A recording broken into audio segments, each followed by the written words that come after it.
Oh, good Tuesday morning. Yes, I'm starting a little early today.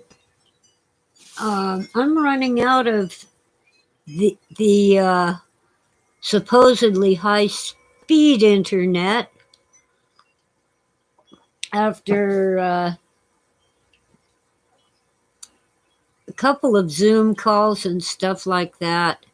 So I might have to just record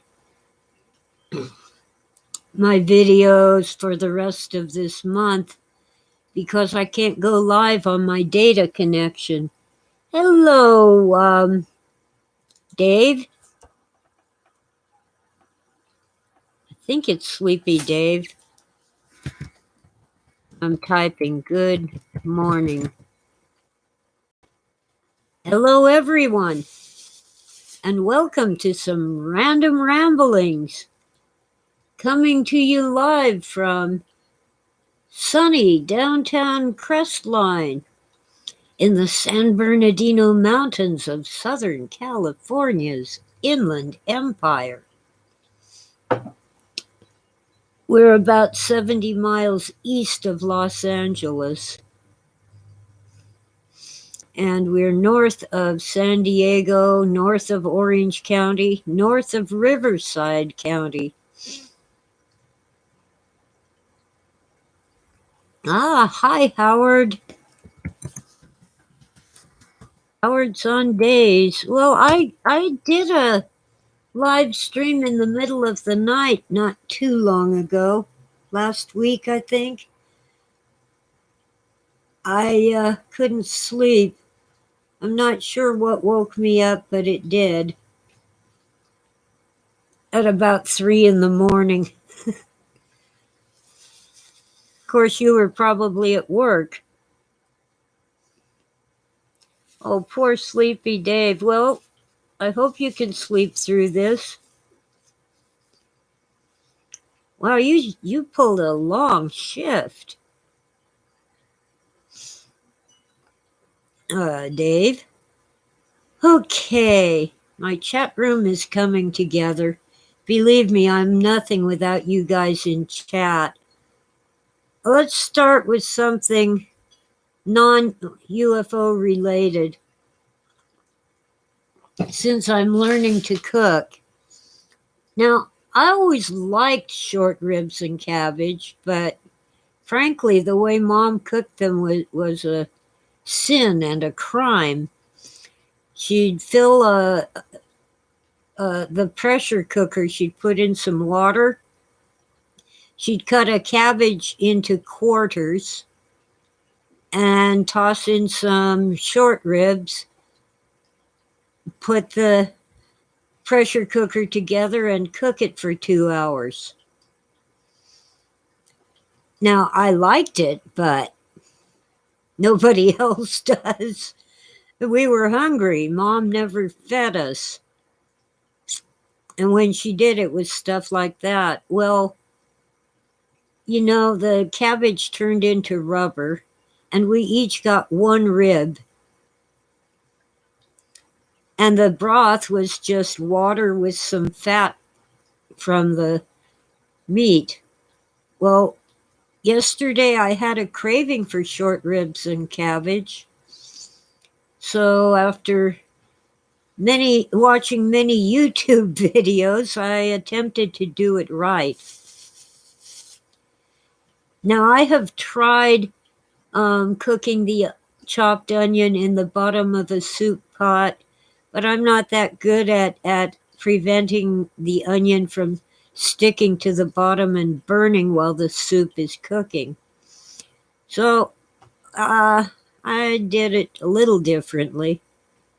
Oh, and mise en place is important. Get everything ready before you start. Well, I couldn't get short ribs. Someone drove me to the store to get them, and they didn't have them. So I got baby back ribs, which is like a plank, and the ribs are all stuck together. So with a serrated knife and the kitchen scissors, I got all the ribs separated. Covered them with salt and pepper black pepper, freshly ground. It's amazingly better than the stuff in the shaker can. And the salt was sea salt. Anyway, put those aside to rest for at least half an hour with salt and pepper on them. And then with a can of chicken stock in the soup pot. And then I chopped up a carrot and some celery and put those into the soup pot, but no heat under it just yet. Just sitting there and waiting. And in the frying pan, I got it hot and put in about a tablespoon of oil and put in some chopped red onion. Red onion tends to be sweeter than other varieties, unless you can afford Vidalia. They have to come all the way from Georgia, so they're not always available, and they do cost a little more. Anyway, I got the onions cooked on a low flame until they were turning translucent, kind of see-through, and then put them into the soup pot, and then turned the flame way up and browned the ribs. It takes maybe 3 to 5 minutes on each side to brown them. And then I put the ribs into the stew pot with a little Worcestershire sauce and just enough water that everything was covered by the water, submerged. Put the lid on the soup pot and brought it up to a boil, then turned it down to the lowest heat I could get on my gas stove and let it simmer for 2 hours, maybe 3. I lost track of time. Just once in a while, I'd take a fork and poke at the ribs to see if the meat was falling off yet. You need to do it till the meat easily comes off the bone. That's called braising, cooking on low heat in water. And the YouTube guys do it in the oven with a covered Dutch oven, but I don't have an oven that will hold such a pot, and I don't have a Dutch oven, not an oven-proof one. Anyway, every once in a while I had to turn off the heat under the pot because it was boiling, and you just want a slow simmer.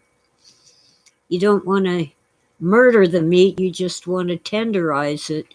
Anyway, by the time I got through with that, I was too tired to chop the cabbage.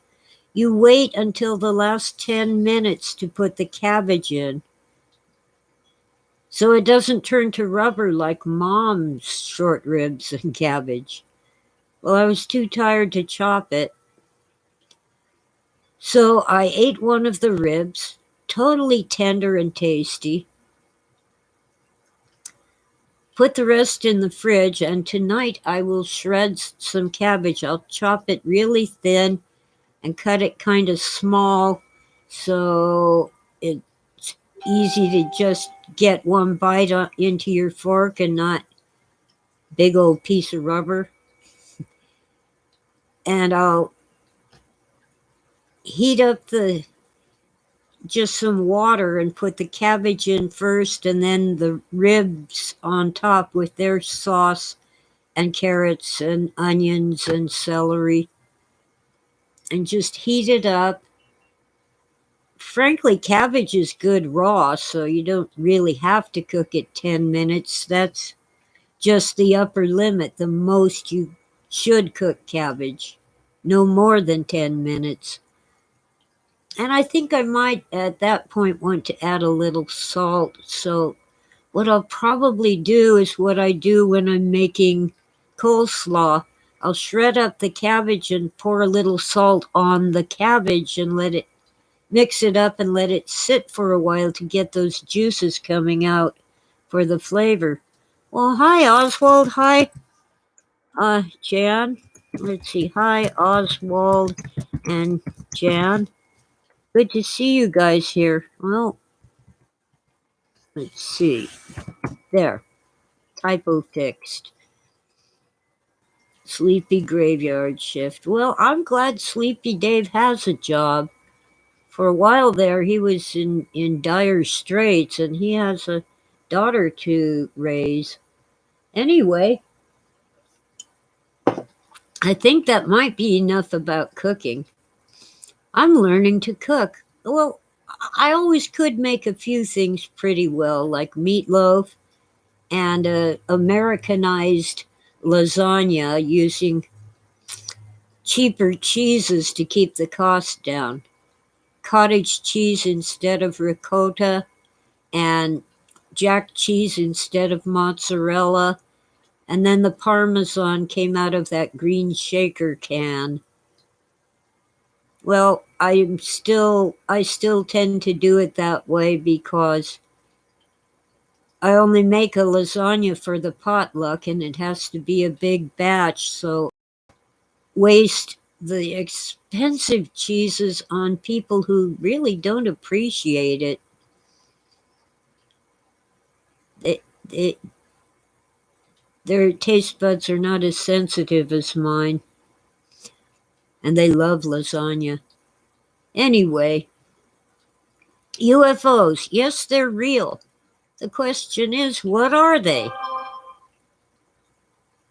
I've never seen a flying saucer piloted by a little gray man, or gray alien, or green man.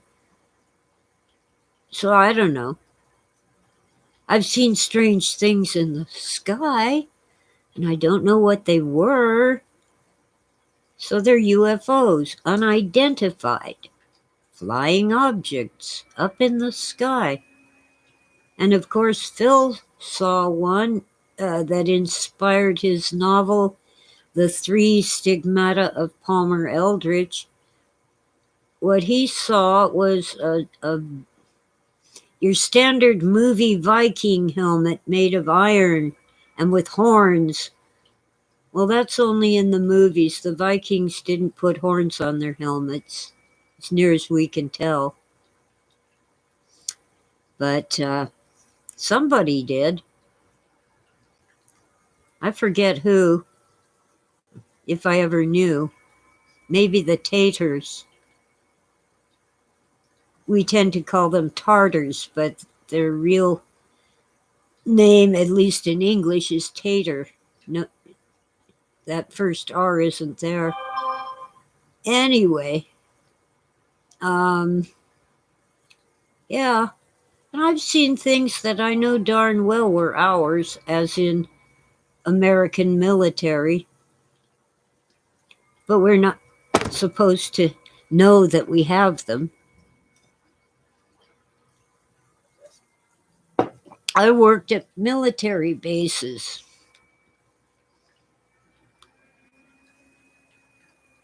Air Force and Marine. And they never told me not to talk about things I saw, but I never did talk about them. The one night I tried to get a good picture of the comet. I think it might have been Kahutek, one of the comets that made splashy, showy appearances in the 90s. Put my camera on a tripod and kind of got a picture, but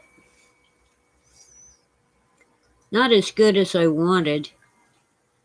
For one of the comets, I was going to Henderson, next to Las Vegas anyway, to visit family, and I pulled over at where everyone else did to try to film the comet, and the fog rolled in and you couldn't see it. And it was the best place for a comet photo, but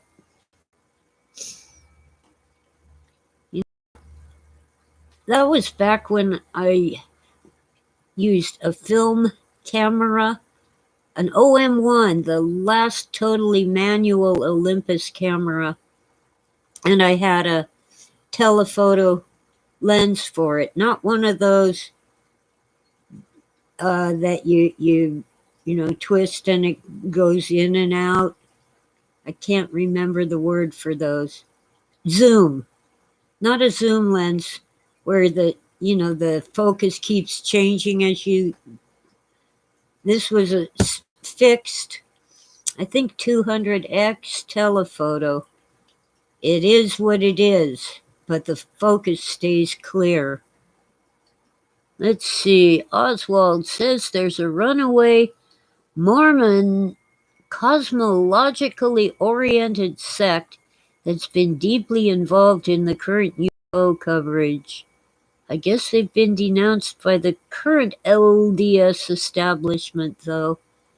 Yeah, well, I didn't pay attention to all this disclosure. The Pentagon is going to release their unclassified documents about UFOs. I knew it would be a nothing burger, and it was. No reason to believe they're Russian, no reason to believe they're Chinese, and no reason to believe that they are non-terrestrial.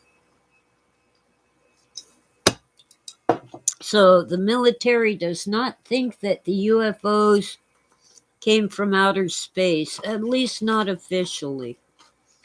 Which brings me to, let me find my books. I didn't get them out ahead of time because I'm an idiot.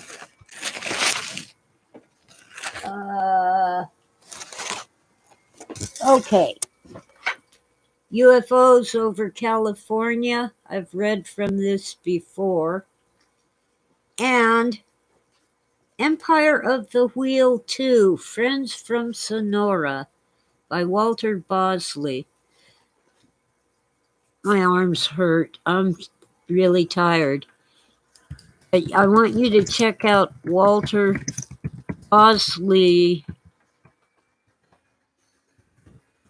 YouTube channel. Come on, mouse, get out of there. Last night he did a 2-hour live stream about how the UFO report is a nothing burger. I also got all these heads up from YouTube about how Richard Dolan had received a leak of the classified documents that the Pentagon doesn't want to show us.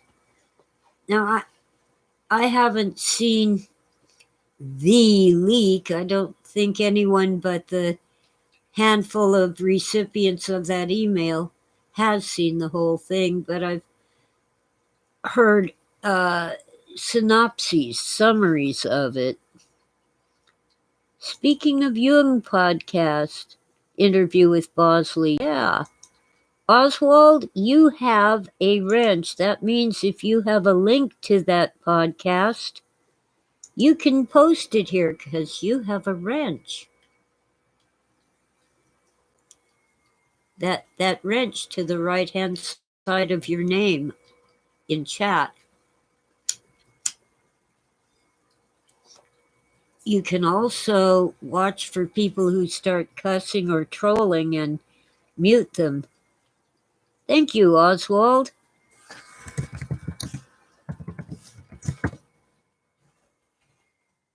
Anyway,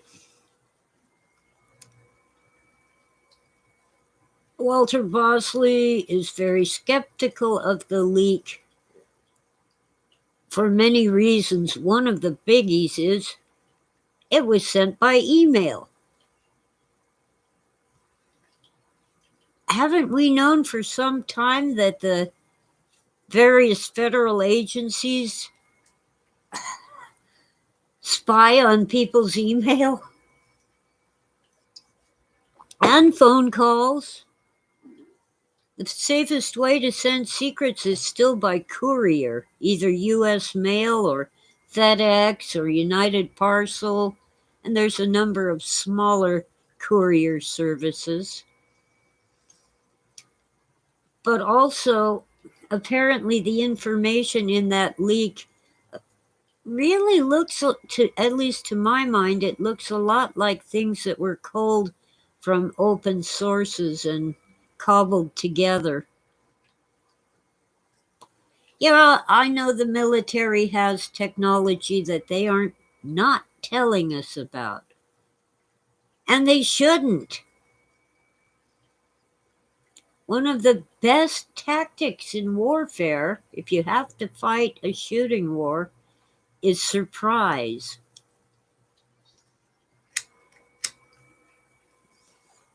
For example, what is that military secret space plane doing?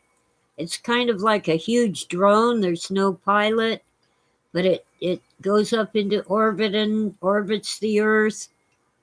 We don't know what it's doing. They did let us know that it exists, probably because it's big enough for amateur astronomers to catch sight of.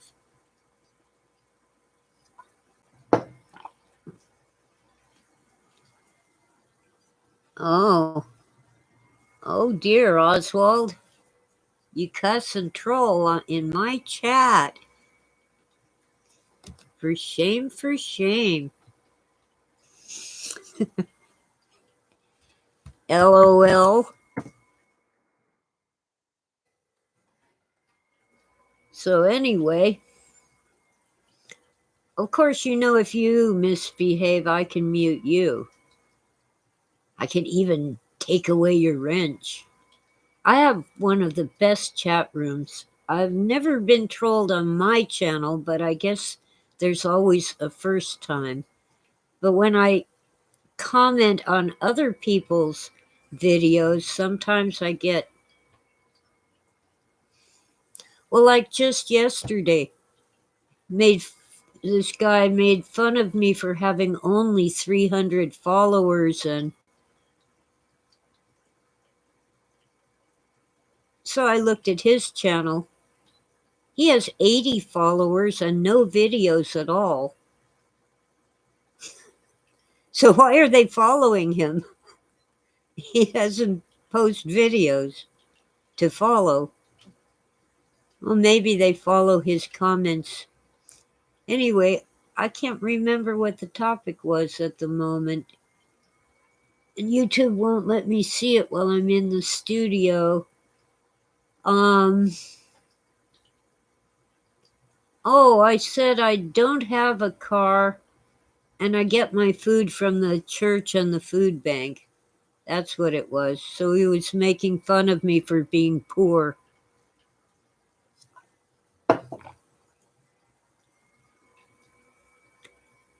I'd like to see, a little common courtesy, but it wasn't my video, so I couldn't boot him, but I could mute him so he can't talk to me. I guess that's blocking. Anyway, I just might run out of the so-called high-speed internet that Verizon provides in severely limited quantities, so I'll stay on for a while today. UFOs. Let's see, one UFO that made the news in the early 90s, I know from the video they showed on the network news that it was an Air Force plane. It looked like a skinny baby space shuttle, white on top and black on the bottom. Kinda had wings, sort of. It was the stealth fighter that we supposedly did not buy. Morgan had a dream about a UFO. Okay. Well, I got a typo in that, but oh well. I suspect that we do have it. That I suspect that we really bought both the Blackbird and the white stealth fighter. But I have no evidence. I hate it when people say they have no proof. I want to hear whether they have evidence. There's a difference. Well, I don't have evidence other than my eyewitness, testimony that I saw it and it was on TV, and the silly announcers on the network news couldn't imagine what it could be. I wonder if it wasn't April Fool's Day. I don't know. I mean, it was obviously an aircraft. It wasn't that unusual looking.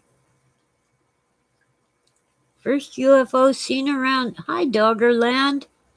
The first UFO seen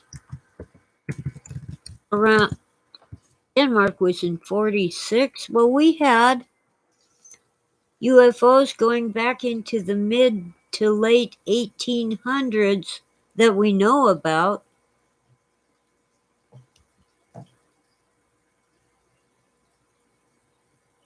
And I'm tired of the debunking of ancient icons that look for all the world like spacecraft or at least aircraft and astronauts.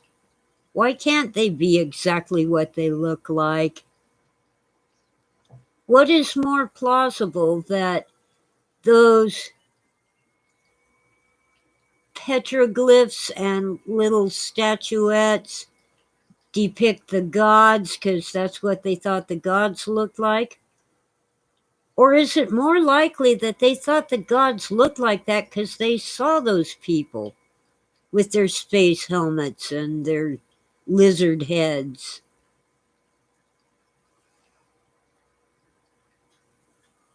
We need to turn a few archaeological theories on their heads, reverse them.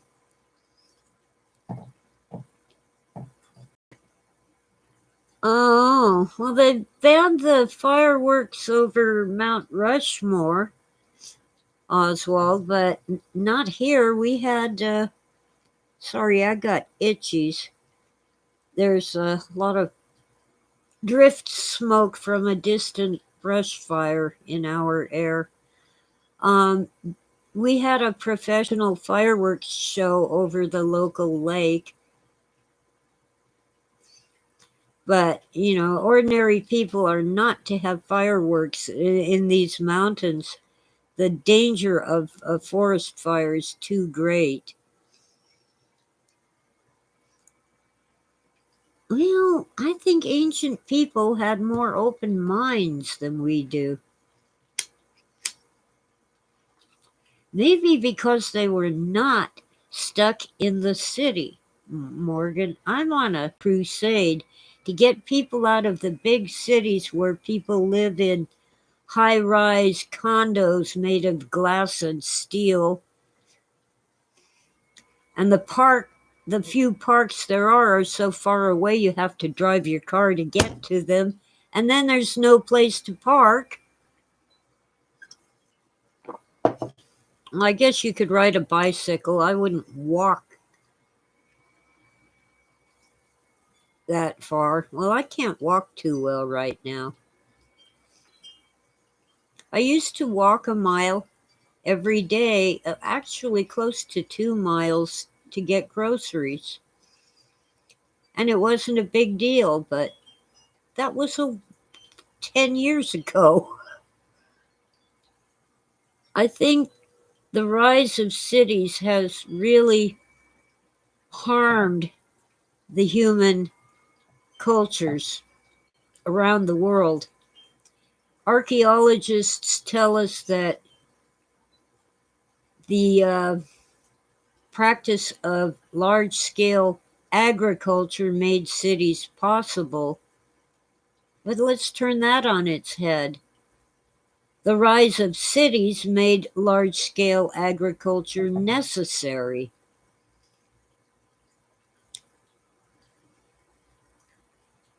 Lewis Mumford's The City in History. Oh, I'll have to look for that, Oswald. Thank you.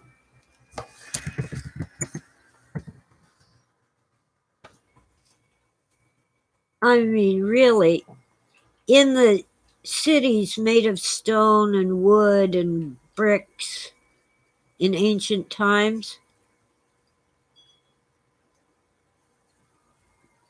people could not produce their own food. And when they had livestock, the livestock lived in filth because sanitation was not high on the list of priorities. Do you know that during the plagues that ravaged Europe in both the Middle Ages and the Renaissance, the main reason people in the country were for the most part healthy was because they didn't poop in their own house. You know, they didn't have chamber pots. They had basically an outhouse.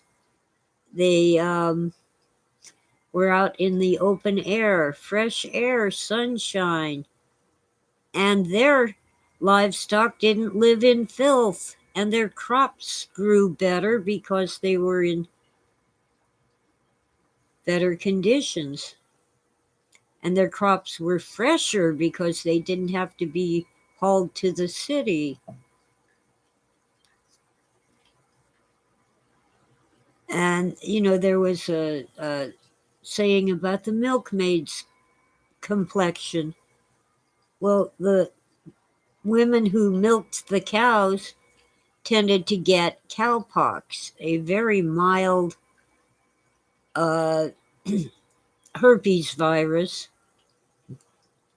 that was similar enough to smallpox that the milkmaids didn't get smallpox.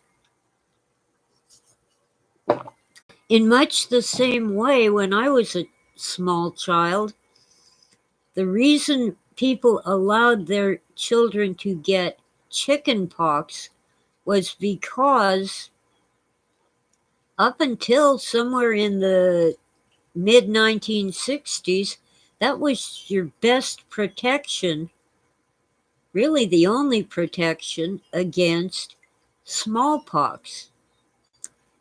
I was in the 5th grade when the school gave free smallpox vaccinations. 5th grade, what year was that? That must have been 64 or 5. I think 64. Thank you, V.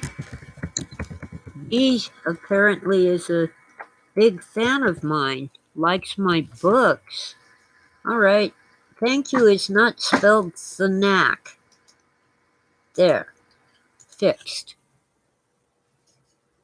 My dyslexia tends to show up when I'm typing. I get the letters backward.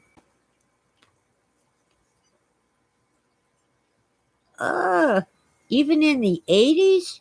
Oh, yeah, now there's a chickenpox vaccination, too. Well, we didn't have those measles, mumps, rubella, and chickenpox vaccines. I had all the childhood diseases, and of one case of anyone dying from them, some very few children had to go to the doctor because their mom couldn't bring down their fever. And back then, you didn't run to the hospital. The doctor no longer came to your house, and well, in very unusual circumstances where you couldn't get to them, they might. But you didn't run to the emergency room. You went to the doctor and said, you called and said, I have an emergency. I'm bringing so and so to see you. Well, I had shingles as a teenager, and that's really a return of the chicken pox. It kind of hides, the virus hides in your nerve cells, and if you're under extreme stress, it can trigger the chicken pox to come back, and what it does is it follows a nerve. Well, it hit my sciatic nerve, starting in the small of my back and running down my leg. But back then, doctors had a little more common sense. The doctor prescribed an allergy med called chlortrimeton. And yes, you can find it. You can even find a generic chlorpheniramine. If you search the shelves at Rite Aid and then get a clerk to help you search, he found it way down by the floor on the lowest shelf, kind of hidden away. You see, you can get it as an allergy med mixed with Tylenol. Well, I don't do Tylenol because I want to keep my liver. And I have managed to find it mixed with phenylephrine, which is the replacement for Sudafed. You can't make speed from phenylephrine, but it helps your sinuses to drain. Well, anyway, the chlortrimeton dried up the blisters so they didn't itch so bad. Yeah, my roof has shingles too, Oswald. All the doctor wants to do for me is give me a flu shot. Well, I would take the pneumonia shot. I'd even take the MMR for measles, mumps, rubella, but all she wants to give me is a flu shot. So I'm guessing that they get extra money from the government for providing flu shots.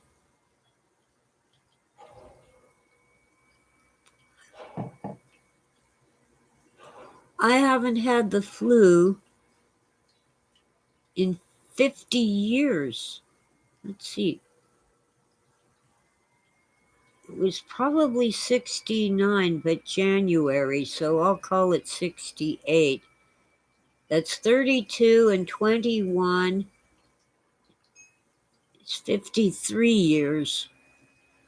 I don't think I'm going to get it. Now, I try to keep chlortrimeton and Benadryl handy. I try to get the generics. They're cheaper and they're the same thing. But, if I can't, I'll go ahead and buy the name brand so I have some on hand. But they are amazing. And it's a good thing I had the Benadryl after I took the first Pfizer shot. I had a terrible, painful allergic reaction. Both my arms swelled up and got hot and itchy, and I mean burning hot. Hot to the touch, even. I was actually pouring cold water on my arms and eventually put ice packs on them, and it lasted for a week. But I started taking Benadryl and it subsided. It took a while for the Benadryl to kick in, but it made it tolerable so I could go to sleep without ice packs on my arms. Yeah, Doggerland. You lived on the street for 10 years? I count myself lucky I lived in my car for 2 years. I was working 2 jobs, but my son had made a baby that he couldn't afford to support, so all my money went to him. So take that for people who think that the estate of Philip K. Dick is making tons of money. Well, it is for someone, but not for his children. He didn't have the sense to set up a family trust, so they had to do it, and the taxes are outrageous. And the attorney fees and Hollywood makes tons of money on his work. His children don't get much. And it split 3 ways because he had 3 children. Oh, yeah, inflammatory disease is horrible here, and I blame processed foods. I blame Kraft and Oscar Mayer and a few other companies. My water's empty, and I need a quick break, too. But I will be right back, I promise, and I'll get back to UFOs. Ah, water, water, water everywhere, and nary a drop to drink.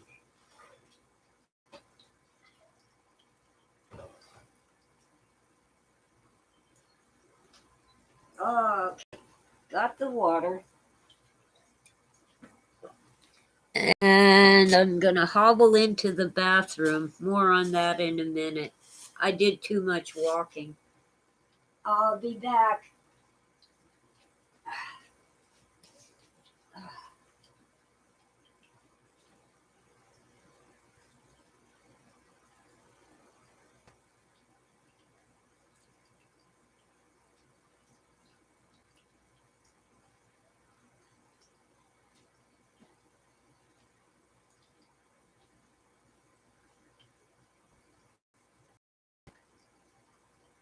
Tora, Tora.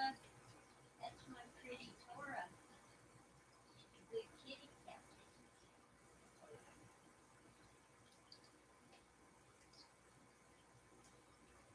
Oh, oh, it's so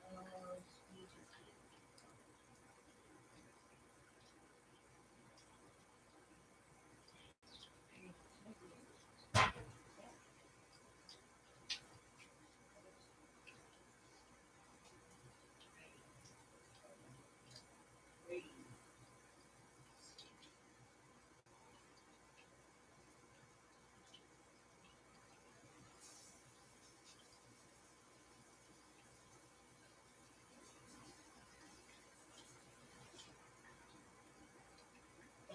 Dum de dum, dum de dum de dum, dum de dum, dum de dum de dum. I'm on my way back. I'm really slow. July 3rd, we had our parade. We call it Jamboree Day. Now we just call it Jam Day. Well, I did too much walking because there were booths, selling things and offering information all along the street, and I walked far too much. I tired out both my legs, and they both hurt. The good one, too. Let's see. Yeah, I'm a fan of Dragnet, mostly of Harrigan, not what's his name, the star. It's so odd. Sheehan represents both Greer and Elizondo. Makes me think they are on the same team. Which Greer? There's 2 of them. There's Stephen Greer and another Greer.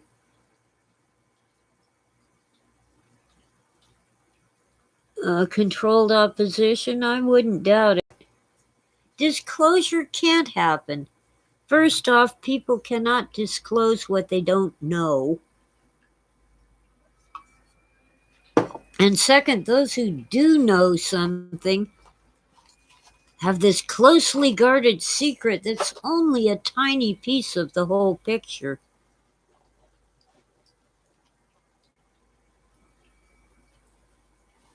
John Michael Greer, I don't know. I'm hi V Ken.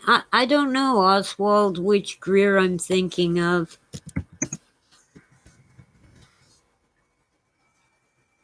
Oh, I typed, but the cursor wasn't in the box. Just saying hi to V Ken.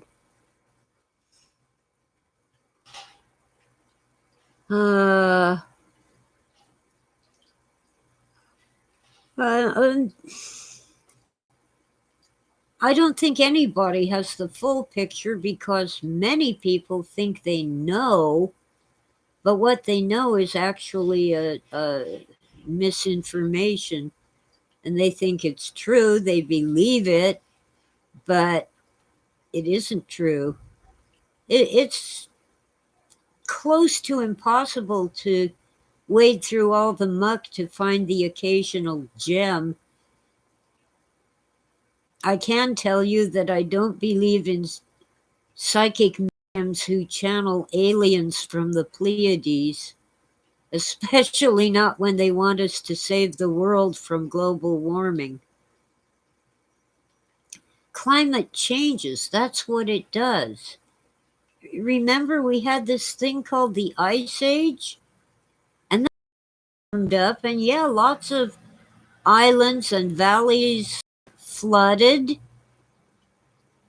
The Black Sea is a good example. It used to be a riverbed before the ice melted. And by the way, I watched a video, and I'm sorry I don't have the link, but was a YouTube video that I think it was The Secret of the Black Sea. And there's evidence that the end of the Ice Age, at least in that area, north of Turkey, south of Russia, apparently the Ice Age didn't end there in the around 10,000 BC. It's more likely that it ended around 5,000 BC because when the Black Sea flooded, it buried Bronze Age artifacts. Well, the Bronze Age was not in 10,000 BC, it was more like 5,000 or even 3,000 BC. And of course, the Ice Age hasn't really ended in Siberia or the Yukon and parts of Alaska. The ice is still there. It's even in the Alps of Switzerland, glaciers. And of course, Antarctica. That's what I forgot to do last night. I was going to look and see if the Ice Age also occurred in the southern hemisphere. Did Argentina get covered in ice sheets? South Africa, Australia, New Zealand?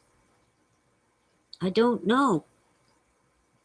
Doesn't seem likely since, well, I don't know. I'll have to look into that. Pisoperia? Oswald, you're making me look things up. Okay. Pysoperia.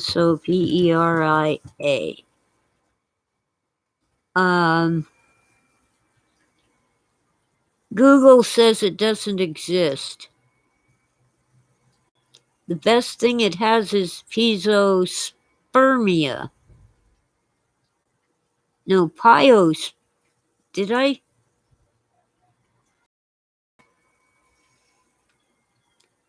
Pyospermia. Let me just check. Take out the S and move it over. Pyospermia, leukocytospermia, white blood cells. No, it's a bad joke. Siberia is a psyop. Okay.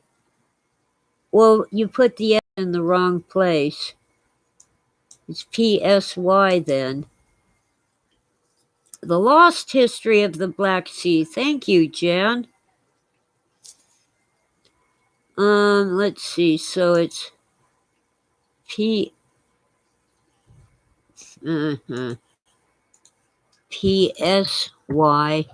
Operia. I put an extra E in it. Shame on me.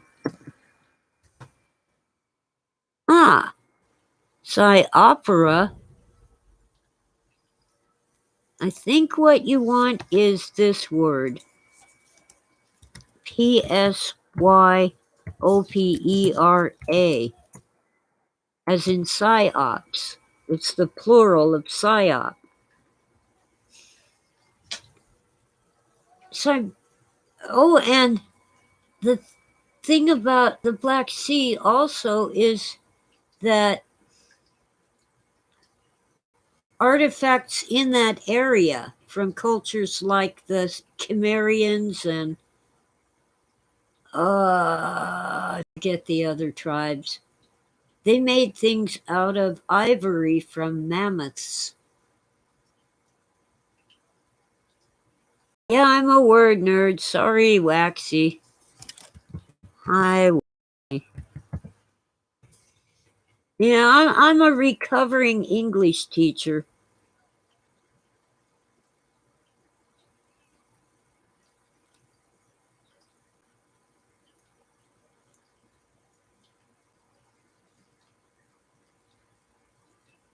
Okay. Yeah, well, I guess Oswald also has dyslexia, just like me. I once sent a letter to the Untied Kingdom because I got united backward.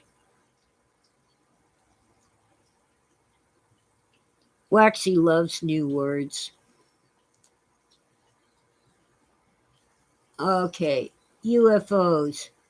What do we really know? We know that there have been reports of strange things in the skies almost as long as we've had written history.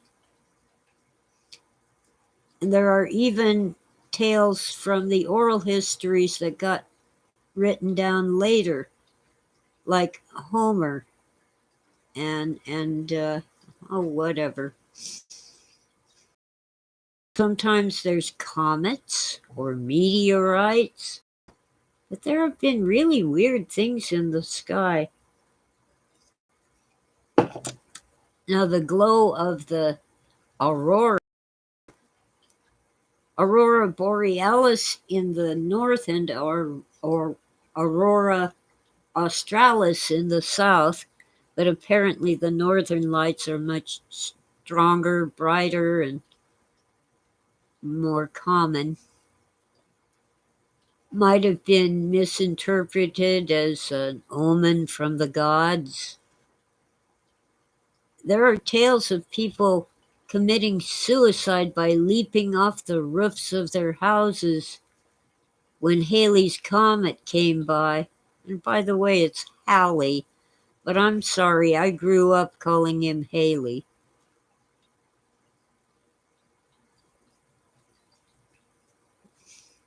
Bartlett's familiar quotations. Okay, I don't have that particular book, but I have some books. Somewhere around here, someone disorganized my books, but I know I have a book of quotations and essays from Mark Twain.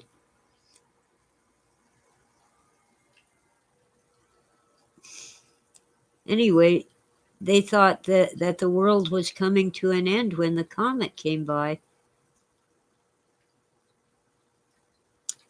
Humph.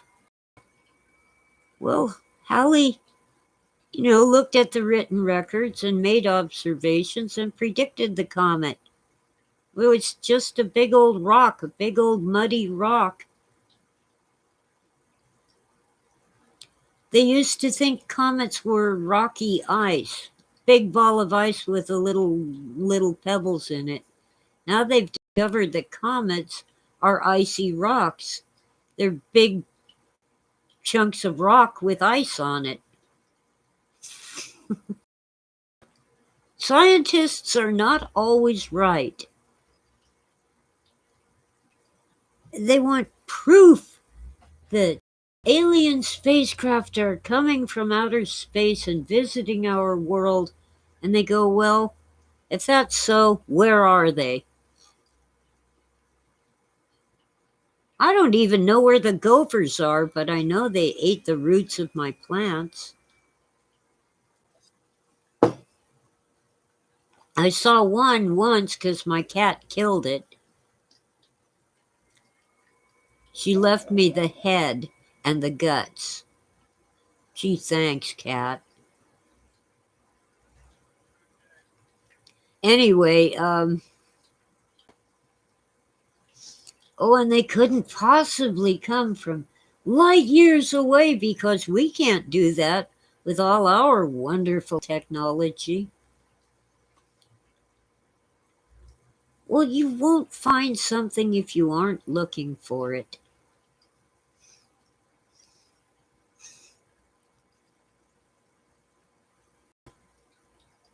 Yeah, waxy cats. Oh, one of my cats many years ago brought in a dead squirrel, plopped it on my bed, chewed off the head, and took off with the body and left me a squirrel's head on my pillow, just like the Godfather with the horse head. I was not amused. I got the fireplace tongs and carried the squirrel head outside and dropped it in the snow. We had a lot of snow that year. And Blackie saw me, and you could just tell the cat was saying, "Well, that's the last time I ever bring you a present." And she never brought me another squirrel's head.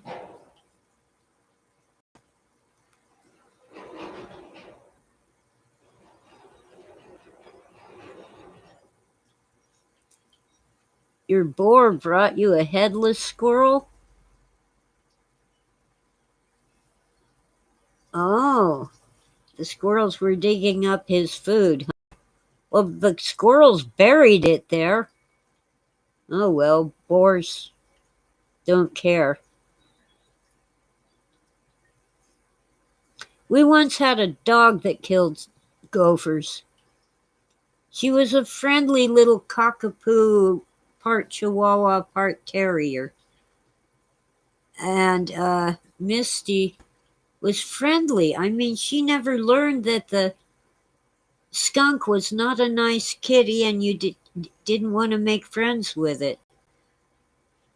So she just happily tried to make friends with a gopher once and it bit her on the nose.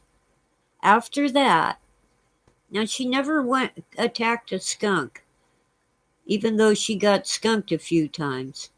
But she would sit by the gopher hole all day long just waiting.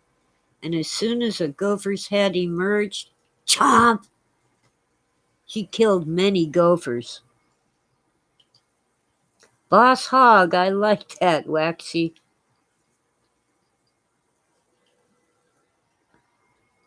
One of my cats caught a bird. Oh, yeah. When, I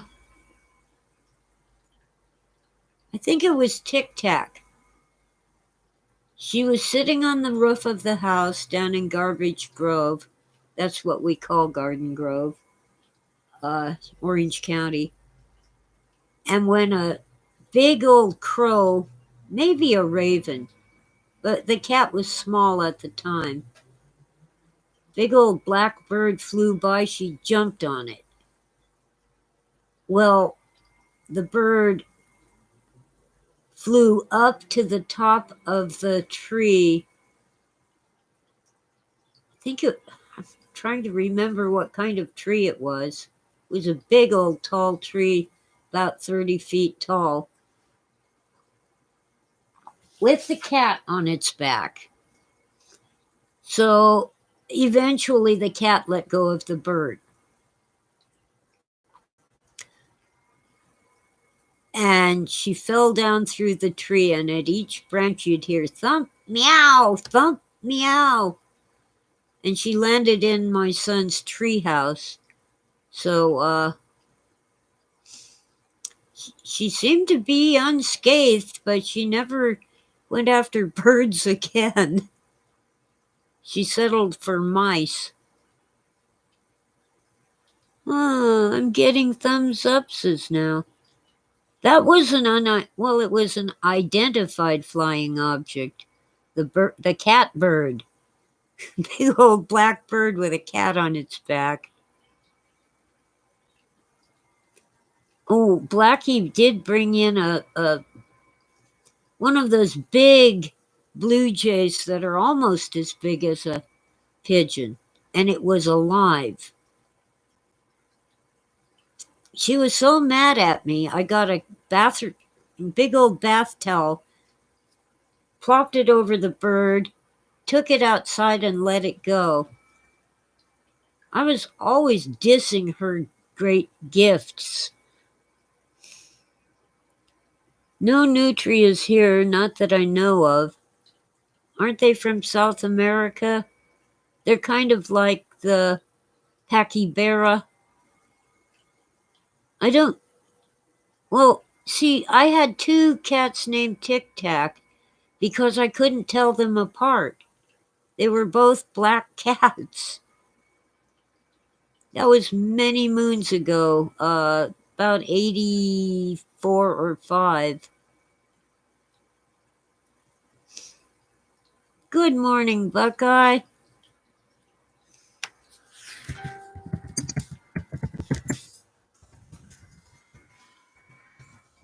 Well, anyway, UFOs. Something is going on. There are strange things in the sky. But I just don't believe all these disclosures. Do you really think the military is going to declassify something important? I don't think it should. There is a limit you need to know. And frankly, if science were more interested in the topic, we probably would know a lot more. Science used to be the search for truth, or at least for the facts. The job of the scientist was to explore this world and see what he could learn. But that has devolved into a search for new technologies that they can patent and make money off of.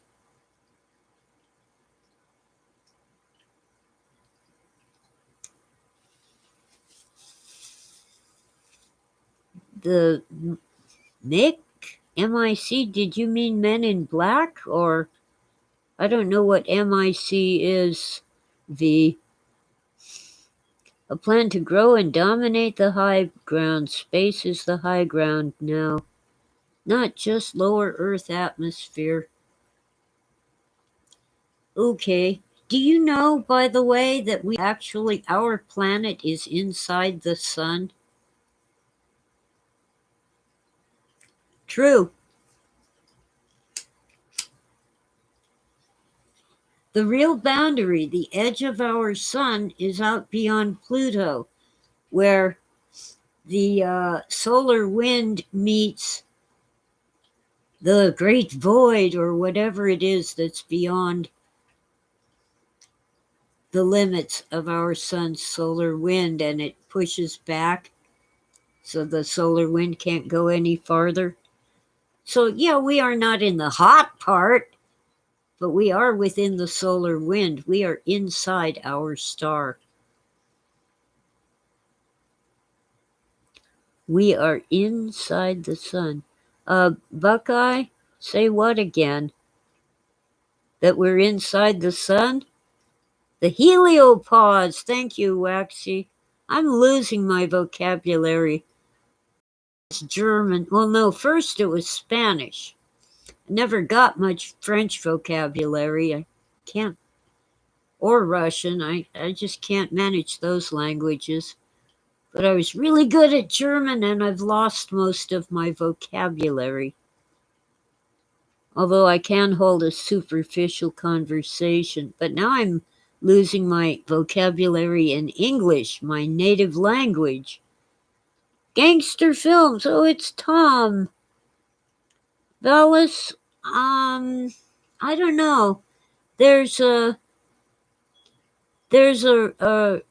rumor that's been around for quite some time that they shot down the Black Knight satellite.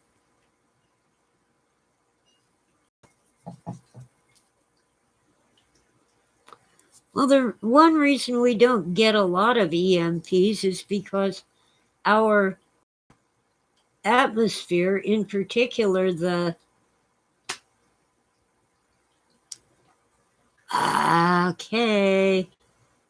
lost the word. Well, the ionosphere, where all the real ozone is, oxygen, protects us from most of the solar radiation.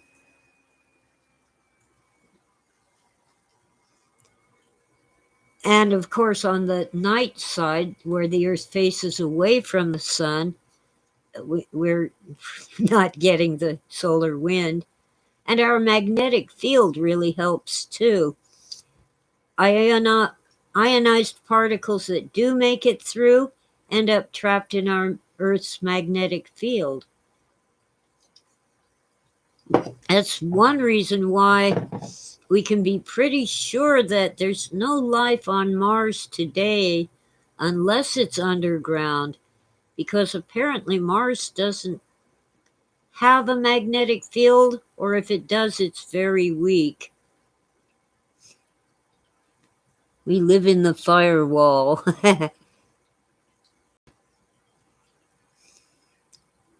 Yeah, well, Waxy, we do what we can. I learned German so I could understand Phil when he spoke German. And that's how I found out how terrible he was in German. He made the mistake of trying to speak German to a French waiter. He was in Metz, France, which is part of the territory that's been disputed between France and Germany for hundreds of years, the Alsace-Lorraine wine country. And the waiter refused to understand anything he said, even though that waiter did know English. Phil had to get someone else at the table to order his meal. And he thought it was because the Frenchman was insulted that he spoke German to him, but it might have been that his German was so awful. So if I ever have the opportunity, I'm going to try to order in French, but I'll have to point to the menu because my pronunciation of French is horrible. But I know enough that I probably won't order anything nasty like escargot. Let's see, Phil kind of knew a little French and a little Latin. He had high school in Latin, but he wasn't very good at it. And he just kind of learned German from people who spoke it. He had a neighbor who was a refugee during Hitler's Germany, but he didn't really know the languages. He tried to learn to read and write in Latin and Greek because of his exegesis. And he never saw Valis. But there is this probably a connection to the Black Knight satellite that's supposedly in a polar orbit. And it took me a while to find out. That doesn't mean from pole to pole, as I assumed, because normal orbits go around the whole Earth in the same direction as our equator. Apparently, the Black Knight was doing a small circle above the North Pole. And some people thought that was Valis, and many, many experts and scientists and astronomers said it didn't exist at all. And then there was the claim that it was shot down. I don't know. But Phil didn't see the Valis satellite, but he was certain that that's who was communicating with him. that this artificial intelligence aboard this satellite orbiting the Earth had somehow managed to contact him. And that isn't as far out as you might think. Remember the CIA bragging about using voice of God technology to transmit words directly into people's brains. Interesting, Oswald, Alsace-Lorraine. Buckeye's mother was born in Hamburg. Sorry you lost her. My brother insists we have a lot of Welsh in us, and we probably do, but I think we have more Scottish than Welsh. Might have a little Irish, but not from modern Ireland, but from the fact that the lowland Scots were actually immigrants from Ireland in ancient times. Not the Highland Scots, they're Pictish. It's so hard to say Picts, Picts. The picture people who basically painted their bodies. They had tattoos and such. Oh, well, even Walt Disney patented the audio animatronics of the robot people at Disneyland. So, but psychotronics is even weirder. Apparently, that's what happened to Phil in his pink light experience. To avoid saying his last name because some algorithm on YouTube thinks it's a bad word. It's my last name too, but you might notice my chat name is Tessa D777 because many chat rooms were blocking me because of my last name. They thought it was cussing. Not the people, but the computer algorithm wouldn't let me post comments. Yeah, after World War II, Poland got most of Prussia. Poland was not such a big country before World War II. But it kind of serves the Germans right because, first of all, it was the Prussians who started the First World War. And second, Hitler attacked Danzig. I'm trying to remember the Polish name for it. The Germans called it Danzig. Danzig. That's really what set off World War II because so many European nations had treaties of mutual protection with Poland.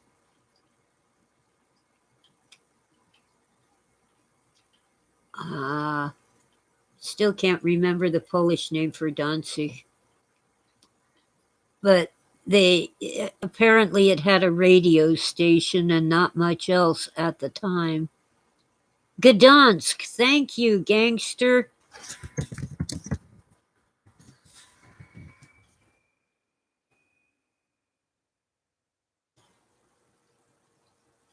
Poland and Lithuania had large empires at one time. Yes, they did. Poland actually stopped the Mongol invasion of Europe. Without those brave knights of Poland, they would have swept through all of Europe and the British Isles. Bet you didn't know that. Phil knew that. Yeah, well, the wealthy and powerful elite, many of them, actually believe that they are extraterrestrials. That they are not the same species as the rest of us. I got Tickles. Probably cat hair. I'm not quite as badly covered in cat hair as before. Fewer cats, and I found the bags for the vacuum cleaner.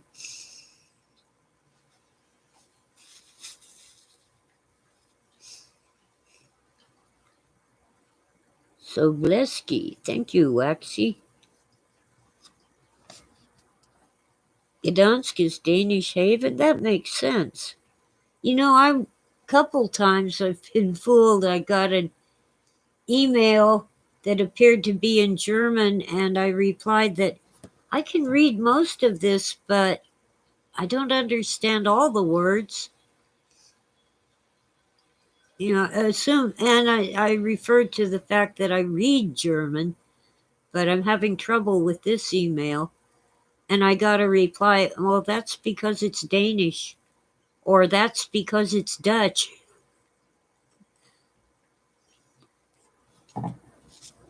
In one of the classes I took when I was studying German, they made me read the Storm Rider, Der Schimmelritter. It's not exactly German, it's Frisian, which is an amalgam of German and Dutch. Friesland currently is part of Holland, but historically it has been part of Germany, and they have their own language.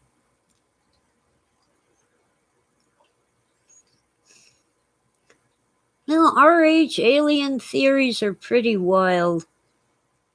I have A negative blood, so maybe I'm an alien. They don't know where this factor came from. It really has nothing to do with rhesus monkeys, other than the fact that the way the blood reacts to Rh positive resembles something they saw in rhesus monkeys.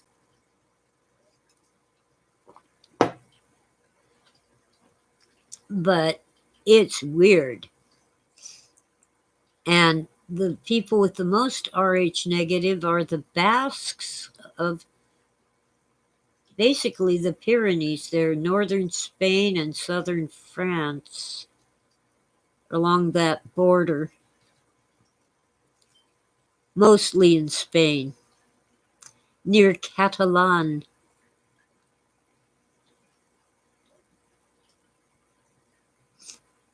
But there are other things that these kind of fringy researchers look at, like, are your toes very long? Well, my toes are almost fingers. Almost.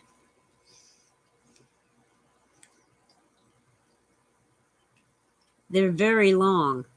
And something to do with which finger is the longest. Is your ring finger shorter or longer than the one next to it? I forget all the things. Oh, and are your fingers or toes webbed at all? And there's all kinds of things they look at. Do you have strange dreams? I don't know. I wish I had seen that red glowing ball when I was a little older and more able to understand. But because I thought I had imagined it when I was 6 years old, I've been going over all the things I thought I had either dreamed or imagined and questioning maybe they were real.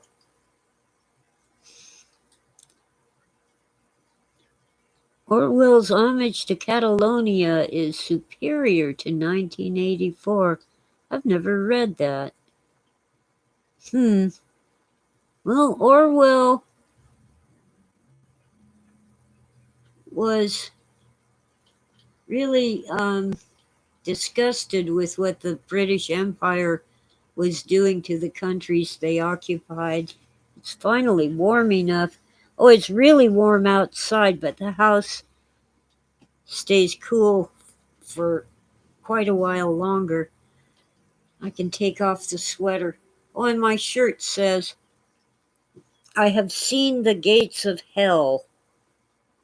And on the back is an image. I can't really center it because I can't see the screen, but it's an image of the gates of hell, a bronze sculpture that's I think it's in the Louvre. It was made by Rodin, who is famous for The Thinker. He made many statues of the Thinker, not just one, and it was modeled after the image on the Sistine Chapel, where this man is leaning his chin on his hand, and he's looking into hell. And he's horrified. Of course, sorry about that. The statue of the Thinker that's prominently displayed at UCLA is not looking at the gates of hell. He's getting an education. I wish I had actually seen the gates of hell, but no, only on the internet. I've seen images of it. You know, Ezekiel's wheel. Okay, it wasn't a flying saucer, but it was in the sky. It was a typical throne chariot. When kings traveled around their cities or their kingdoms to surveil their vast domain, they would go on a throne because they were kings, but it was on wheels. It was a chariot. And of course, it was usually pulled by oxen or donkeys, might be pulled by slaves. And really, everybody but the royal family were slaves, whether they knew it or not. Servants, at least, vassals. But was that just a vision, his imagination, or a dream, or was it really a throne chariot up in the sky? Could be.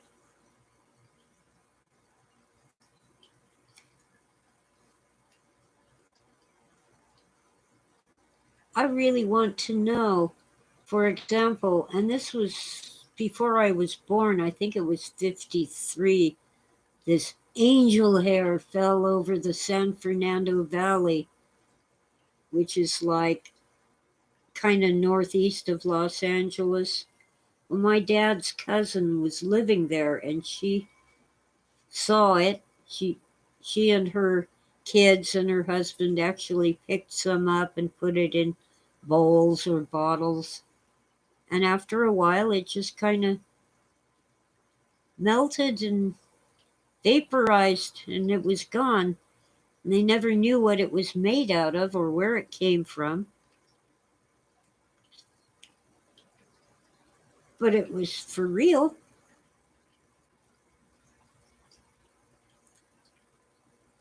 And around the same time, according to an episode of One Step Beyond, can't remember the title of it anymore, might have been The Encounter, a pilot, not in Southern California, I don't think. Anyway, a pilot for this mining company was flying his airplane to scout out something or other for the company, and his plane disappeared. He radioed in that this huge ship had suddenly appeared out of nowhere, just descended from the clouds, and then poof, his airplane was never found. But he was found miles away in the desert, just as if he'd been dropped there, alive, no airplane, and his airplane wouldn't have had enough gas, enough fuel to get there. And he was rescued, but he soon died anyway. The doctor said it was from shock. But they don't know what happened to his airplane or how he got there hundreds of miles away, or what happened to it. Might have been an alien abduction.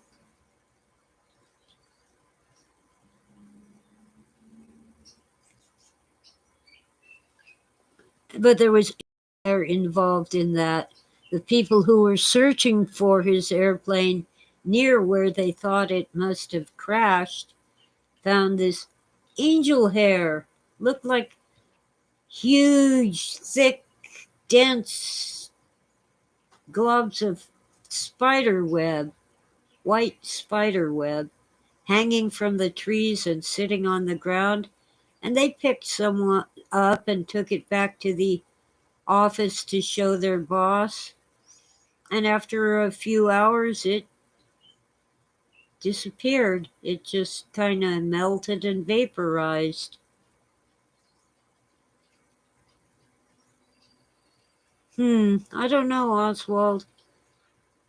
They say that you really are dreaming, but you don't remember your dreams. And I've had some terribly boring dreams where I was like working in an office, filing things.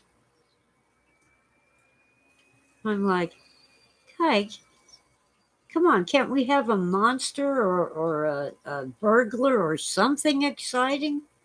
Or how about an office romance? No, I'm just sorting through papers and filing them. I had an interesting dream a while back, and I'm trying to figure out a way to incorporate it into a story that I'm writing. In the dream, I was sorting hard candies, wrapped candies, into 4 bowls, and the bowls were shaped like the suits in a deck of cards: hearts, spades, clubs, and diamonds. But then I realized, hey, wait a minute. The diamond is red, the heart is red, but the club and the spade are white. They should be black. I don't know what that dream could have meant.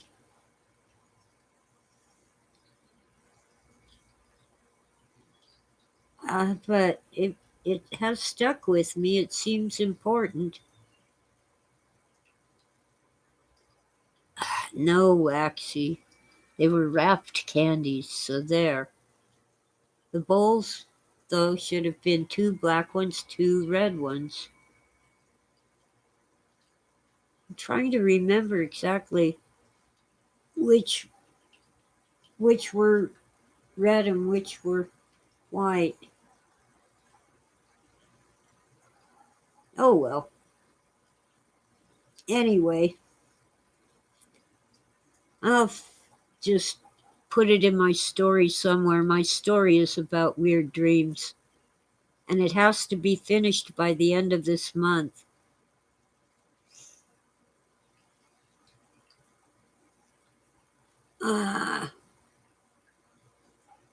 Lexi, you remind me of the total jerks who would drink all the milk from the carton and put the empty carton back in the fridge. Why?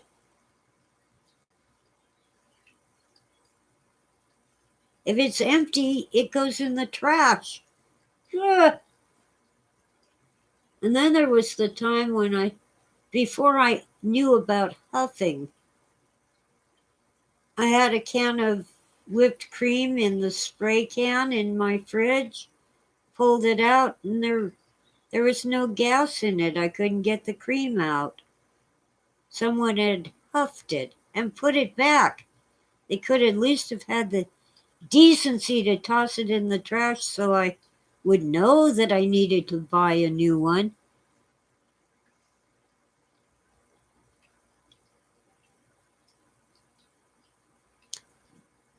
Jeez Louise, that's when I started getting a carton of cream and whipping it myself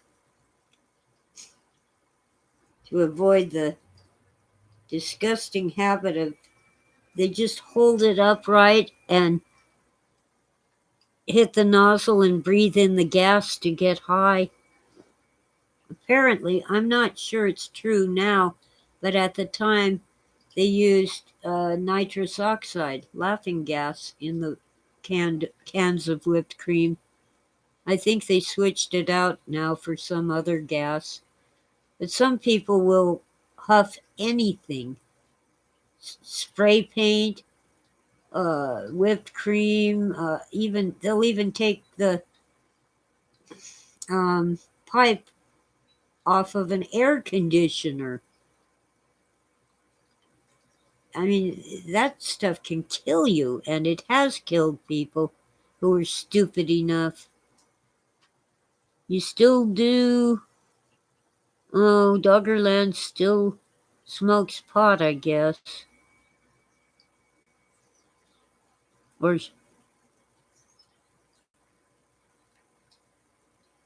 or, I don't know. Anyway, there's things up in the sky. Now, my older and smarter brother used to go out with a friend who showed him where you could see the military jets coming out of Edwards Air Force Base. And he saw some really strange things, but he hasn't gone into detail about them.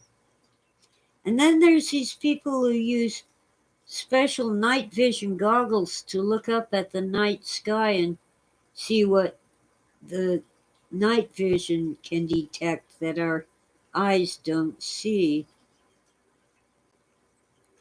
I haven't tried that. At one time, I had really cheap night vision scope, handheld tube that would detect infrared, but I sold it many moons ago. Anyway, never thought of looking up at the sky with it. Frankly, back when I was still a teenager, I was camping under the stars up in the mountains where you could actually see the Milky Way. But I had to keep looking away. I found it scary. And even now, I can look at the moon. But if I try to look at the moon with binoculars or a cheap telescope, where you can see quite a bit of detail, but I get this physical feeling of dread growing into abject terror. And I have to look away. I can't look at the moon magnified like that. I don't know why. It isn't a mental thing. It isn't a thought or an idea. It's just my body going totally bonkers. Fight or flight. And mostly flight. Don't know what's up with that. And by the way, the moon is a UFO. We don't know what it is. It's too big to be our moon. Its orbit is too well designed to be a natural object. And as they said, when they hit it with a projectile, it rang like a bell. Well, it wasn't auditory, they couldn't hear it. Sound has to travel through something, and the moon has basically no atmosphere. It actually has one, but might as well be zero. they were reading it seismographs placed on the moon, and it kept reverberating. It kept shaking as if it were hollow. So in my novel Fallen Angels, it actually is a spacecraft, a man-made satellite. In the sequel, we'll find that it's covered with, well, no, in the novel I already wrote, you'll find that it got covered with debris when that planet blew up. I think that's probably pretty close to the truth. Something terrible happened to our entire solar system in ancient times, and they might not be as long ago as we think. They might have been maybe the cause or one of the causes of our ice age. The Earth got bumped somehow and tilted on its axis.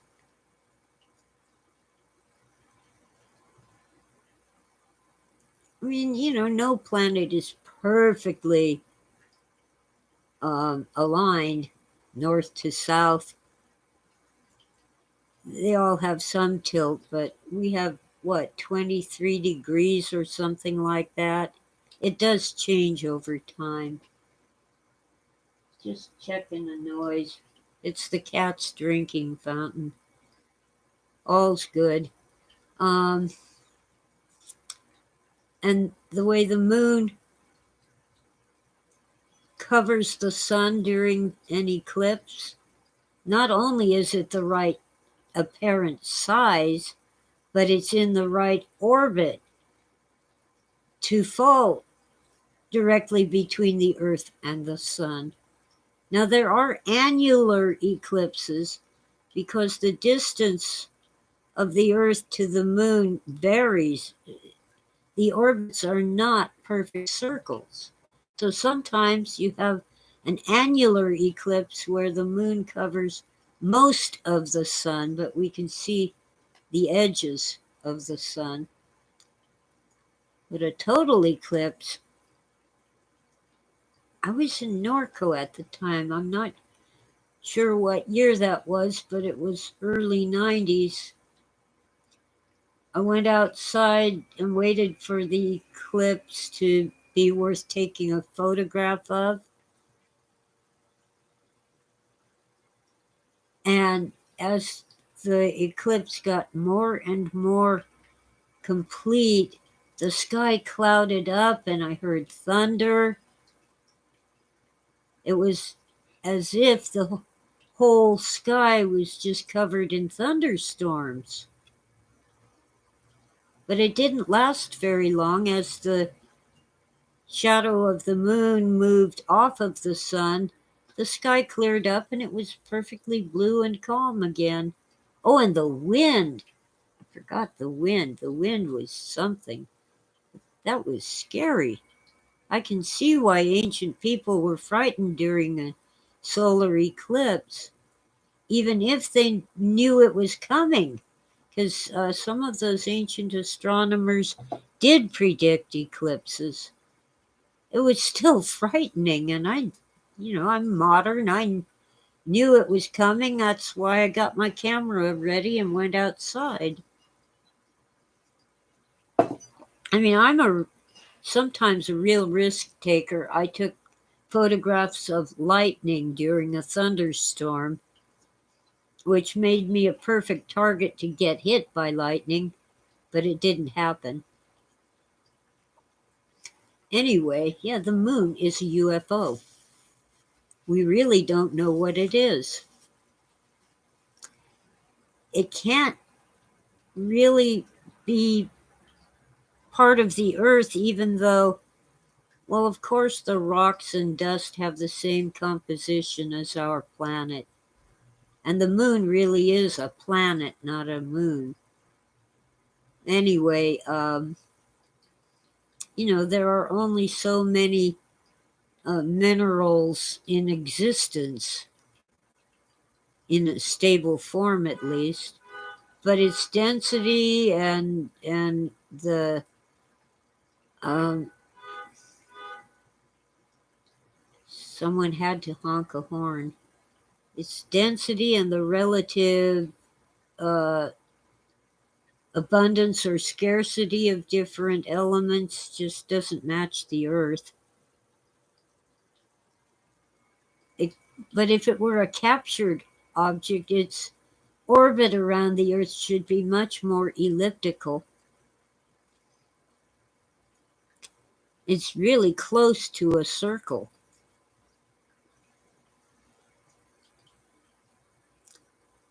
Oh, it's just me and Waxy again, or is it Waxy and Doggerland?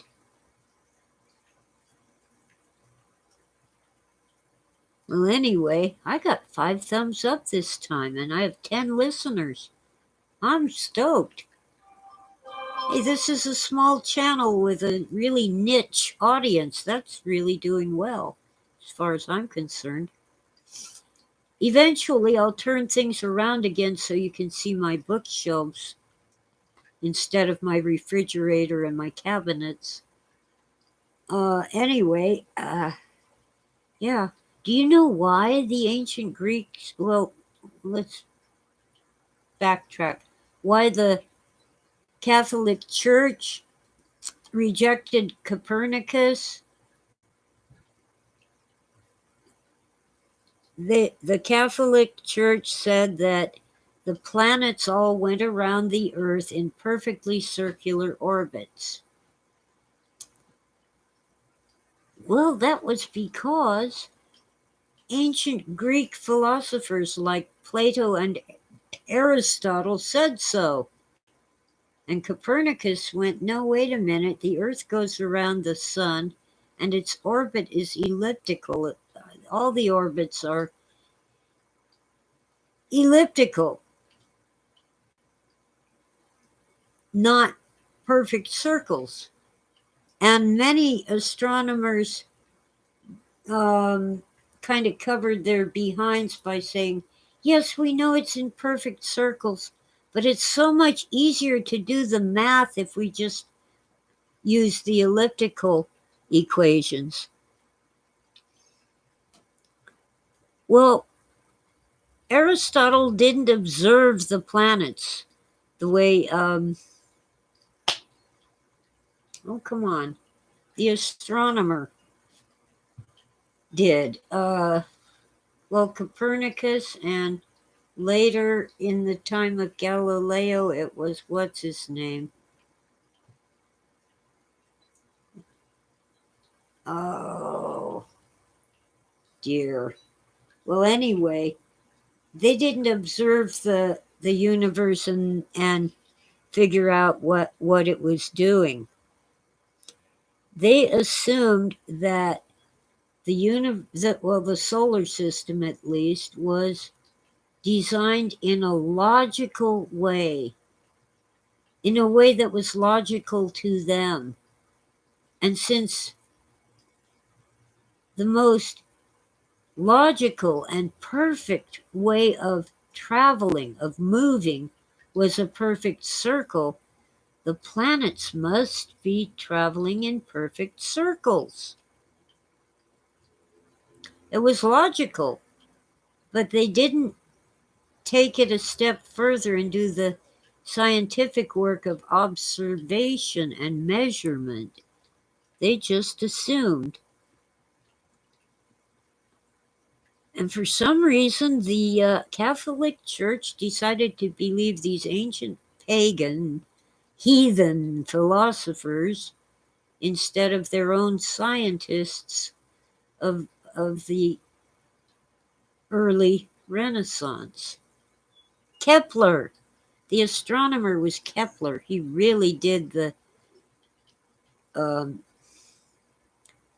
most of the heavy lifting, the work of establishing that the Earth goes around the sun and the orbits of the planets are elliptical. but our moon's orbit is very close to a circle.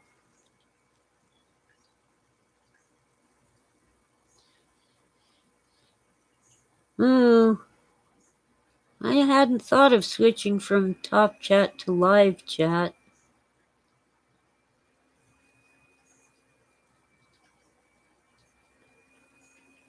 I see all of you guys. I see Howard and what I think about. Well, I've been on for an hour and 45. But, I don't, well, I almost never delete something. I deleted one because I had accidentally ended the stream before I even started. So it was 0 seconds. So I deleted that one. But I rarely delete anything from my channel.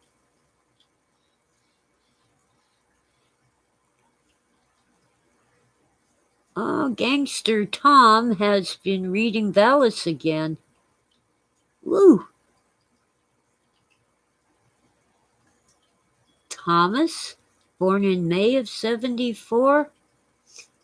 That is quite a synchronicity.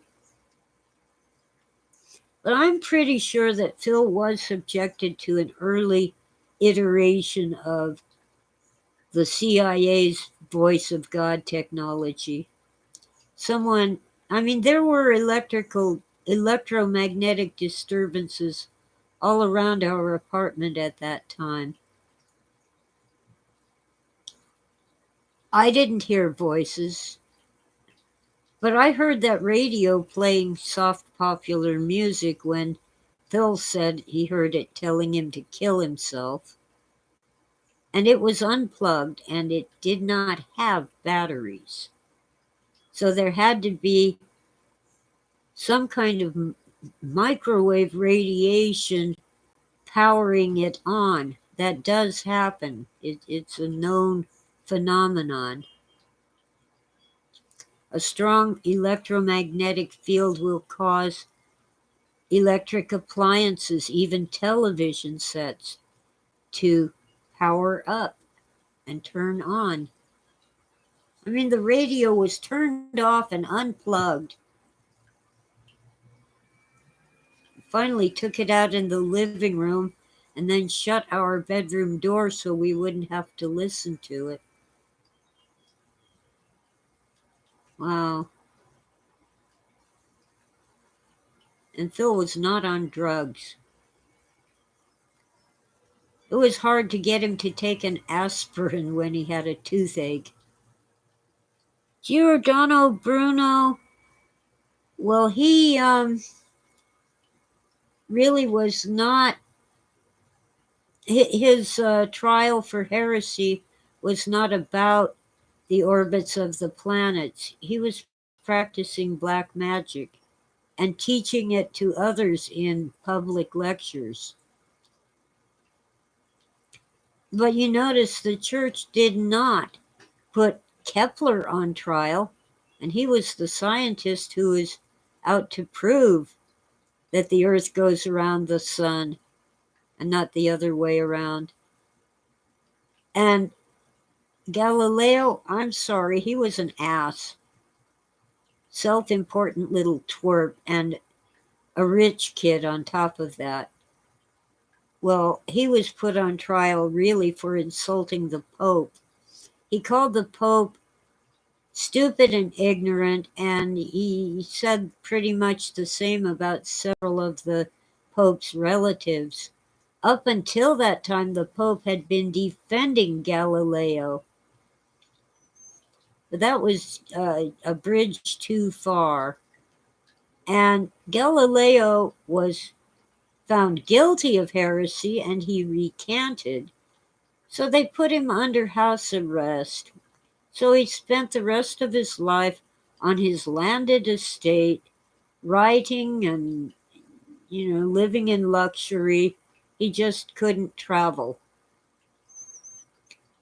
Giordano Bruno, they kept him in prison for 6 years trying to get him to recant because even the Jesuits did not want to burn him at the stake. He was a former Jesuit priest who had given up the cloth to become a secular lecturer and a magician. But after 6 years, he wouldn't recant, so they finally gave up and burned him at the stake. But it was not about the planets, it was about black magic, high magic, the occult. I can kind of sympathize, even though the Jesuits are evil in my estimation. That's an opinion, not a fact. But Father Malachi Martin said the same thing, and he was a Jesuit. He got the Pope to relieve him of religious duties, especially the vow of poverty, so he could write books and give lectures and make a living. But he said Jesuits were evil. But even they didn't want to kill Giordano Bruno. They just wanted him to recant, and he wouldn't.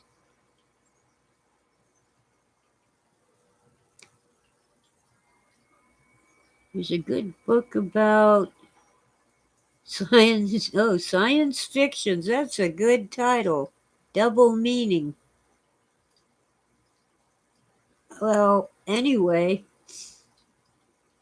we've painted the whole Catholic Church with the brush of what the Jesuits did in Spain during the Inquisition, and to some extent the Franciscans, which really bothers me because St. Francis was a pacifist, and he went out in the woods and preached to the animals, and he wasn't into inquisitions and violence and stuff.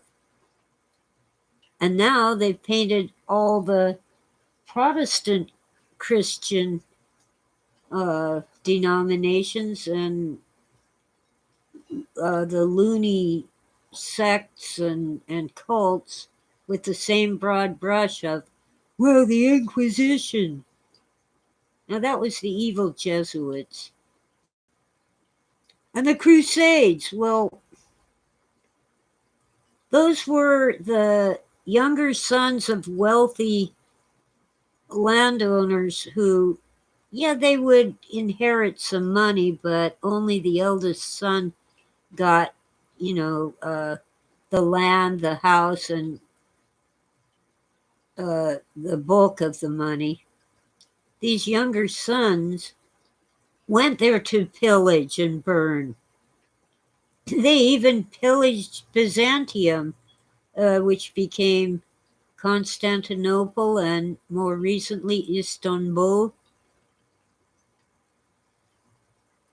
Oh, yeah, Phil read, most of what he read was about the philosophers and about the historical figures, but he actually read some of the writings of Teilhard de Chardin. It's weird, his first name is German, but his last name is French.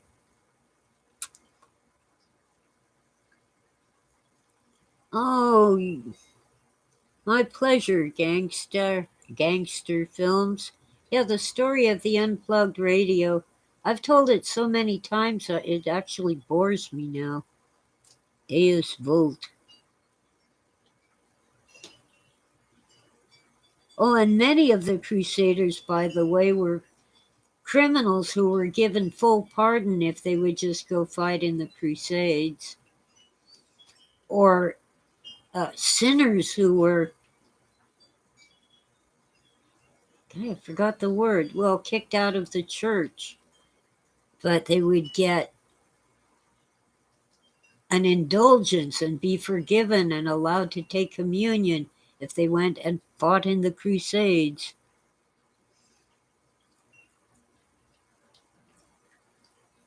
Well, Chardin was too long ago to be New Agey, but the New Age does have its roots in ancient times. You know what the cult of Pythagoras did. Once a year, they had a festival where they drank beer made from barley that was infected with the ergot mold. They were getting high on LSD. And most of these mystery schools of ancient Egypt and Greece, well, the Greeks got it from Egypt. So the Greek schools were kind of secondhand. They weren't teaching woo-woo, new agey stuff for the most part. They were teaching geometry, science as they knew it then, history, and even some languages. It was all hush hush and hush hush, super secret, because we mustn't allow the peasants to have a college education. Only the sons, and by the way, not the daughters, of the wealthy elite could go to these schools and learn, astronomy, geometry, history.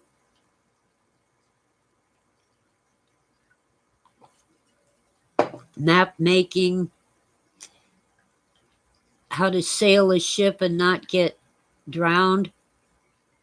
Old devil's lie, new age. There is no new age. It's an oxymoron. Yeah, be careful what you ask for. You might get it. Do not dabble in the dark arts. Even if some occult Wicca says, oh, it's all lovey-dovey, it's still dangerous.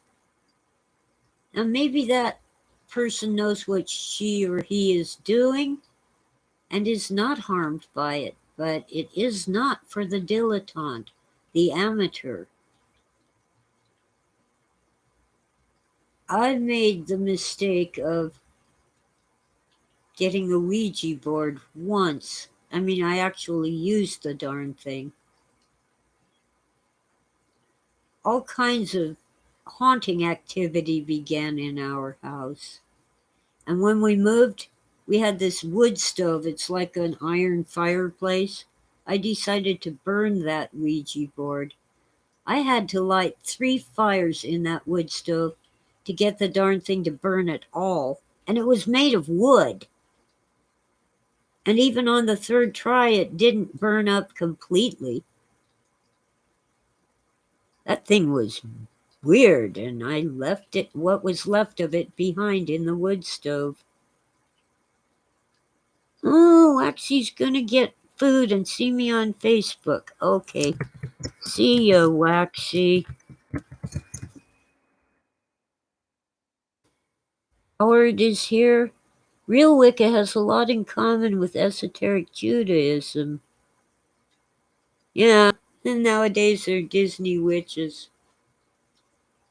Well, originally women would learn about herbs and, herbal medicine and things that we just consider, what's the word? Well, the way before all this education, our mothers knew how to treat a cold or whatever ailed their kids. They knew how to stop the bleeding, and which injuries or illnesses did require a doctor. Now, every time your kid's temperature goes up to 99, you run to the emergency room. Huh. Mom wouldn't even let me skip the chores unless it was 102.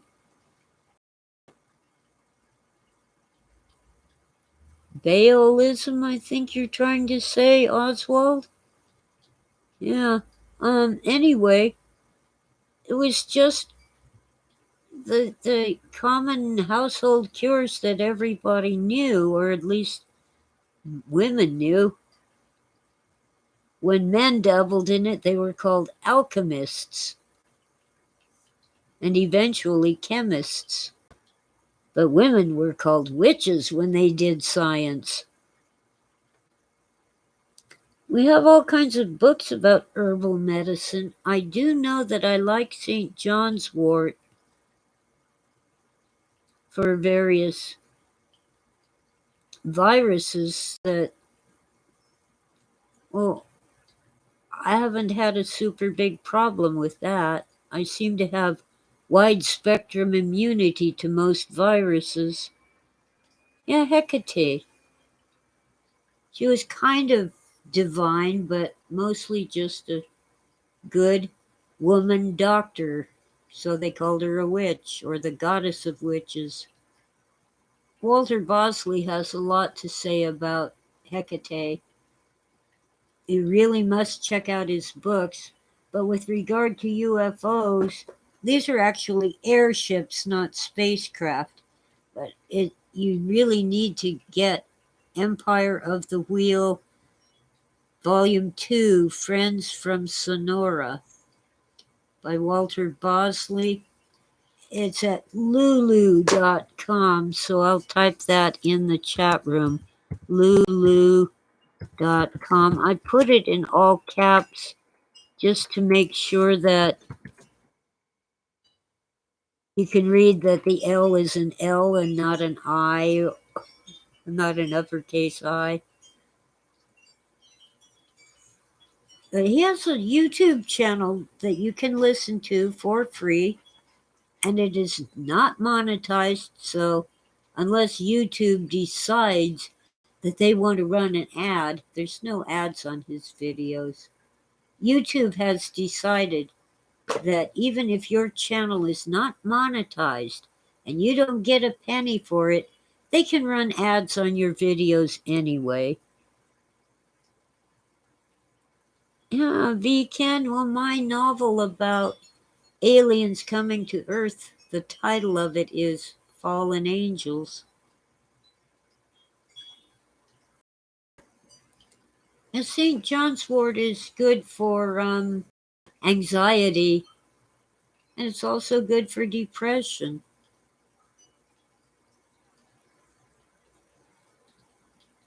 I had forgotten about that. I haven't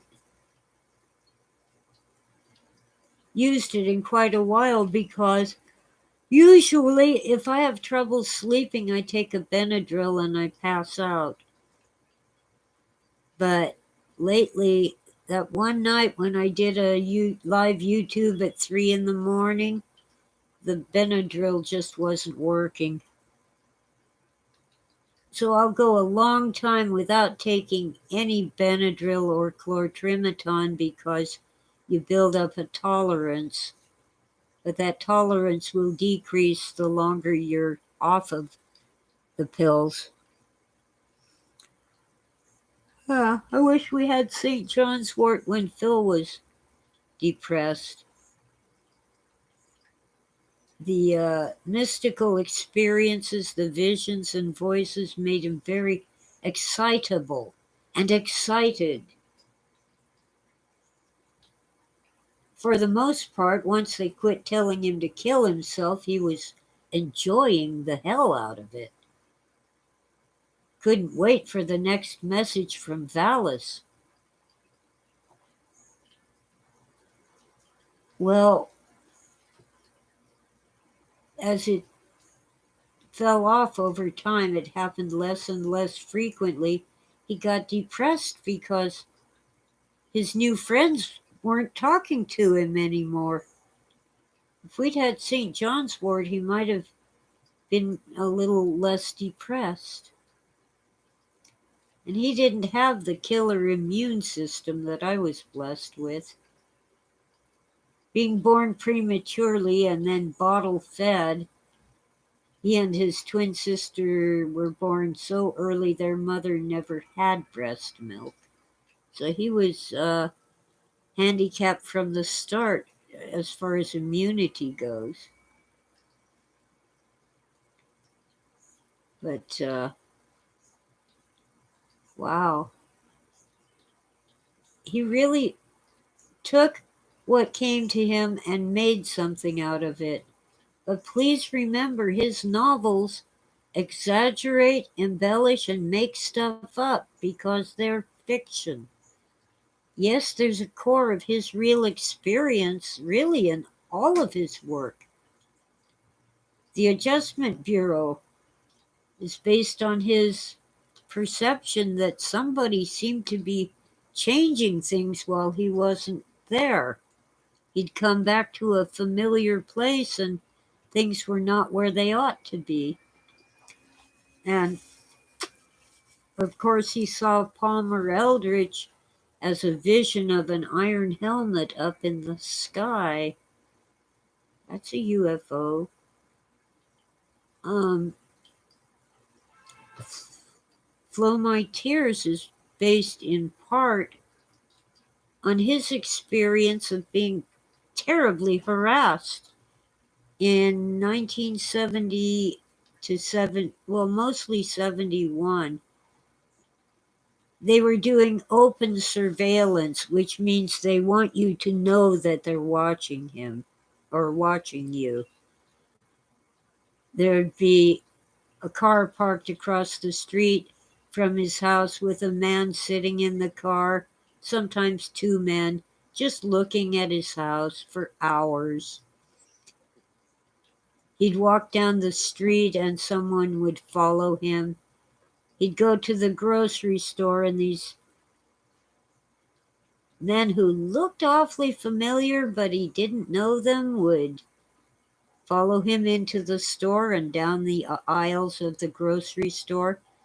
It's a psyop. They weren't really trying to catch him doing something. They were trying to let him know we're watching you. And his house was burglarized more than once, but the big one was November 17th, 1971. And even then, he thought it might have something to do with UFOs and space aliens. But the main thing was the idea of making friends with the policeman who's out to arrest you for some horrible crime is based on someone he knew around that time. Someone who kind of acted friendly but was obviously trying to get the goods on him for things he wasn't even doing. Somebody set him up and made him look like a criminal when he wasn't.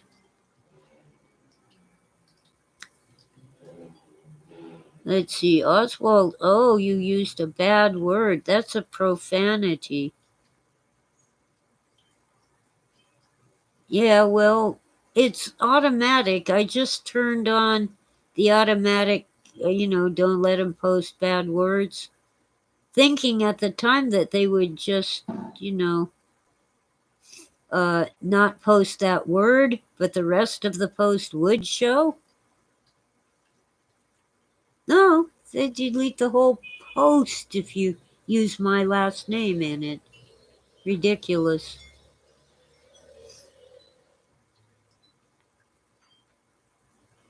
But I suspect that the Valis satellite really does exist and it's still there. Oh, yeah, I'm sure that Hemingway moved to Cuba to get away from them.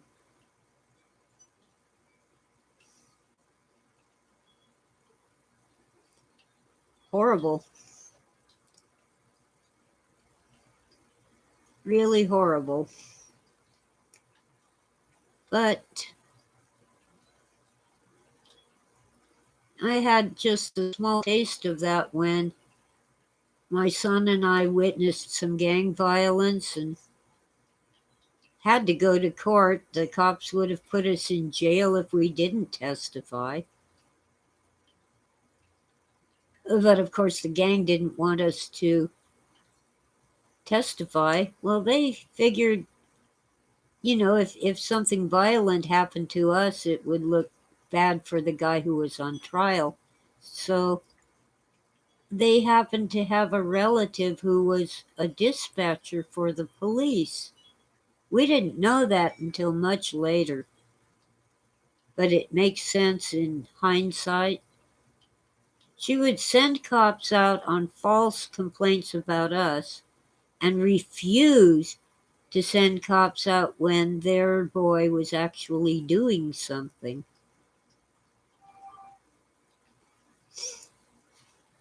It was weird. Well, we just up and moved to a completely different county. It just wasn't. I loved that house in Old Town Orange. I loved the orange tree, the historic orange tree, but it just wasn't worth it.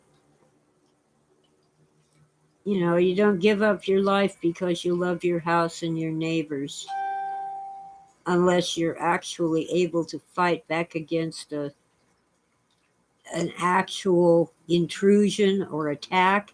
This was so spooky in the sense of spy spooky that we didn't know, we couldn't defend ourselves because we couldn't identify the enemy. Okay, why do I think God allowed all these experiences? Well, you know, God allows us to have freedom of choice. And I have seen things where I had the choice and my choice led to something. And if I had made a different choice, it would have been different. So it isn't just that God allows things to happen, He allows us to choose. And He might give us a little nudge, a little warning, or a messenger. That's what angels are. And they can be human beings used as messengers. They can be a butterfly that lands on your hand.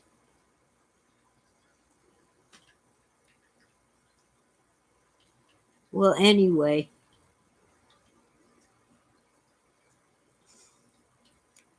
but He lets you choose. Because if He didn't, we'd just be robots and not human beings made in the image of God. Free will. Free will means if we screw up, we take the consequences. And as long as it's our choice, it's on us. It isn't like God forces you to walk into a bad situation and get killed. It's like God says, hey, it's up to you. You want to go get yourself killed or you want to stay home and be safe? And sometimes, as in the American Revolutionary War, it was worth it to go out and get killed and not stay home and be safe. In other situations, you're just asking for trouble and you don't have a good reason for it. I mean, like, maybe I want to enter the stock market and buy a stock. Maybe I'd like Standard Oil, that's a safe one. Any utility, a safe investment. But I want to buy stock in this little startup company. And I might lose the whole investment, but it's worth it to me because I might get filthy rich. Those are choices we are allowed to make. We can take the risk if we think it's worth it, but we have to accept that we might lose our whole investment and not become filthy rich.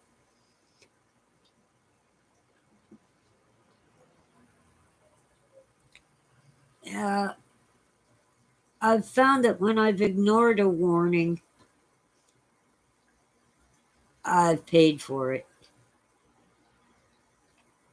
Like when I had this feeling I should not get in my car and drive into town. At least not just now. I said, "Oh, come on, that's silly." And sure enough, some idiot hit my car and got on the phone to all his friends and found one to come out and lie to the cops to make it my fault.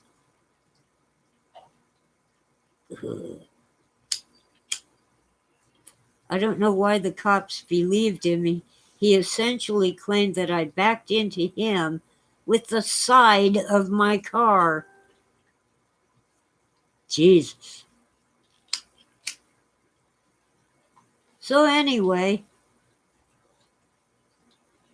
pay heed, pay attention to the little things, the still small voice, or the burning bush.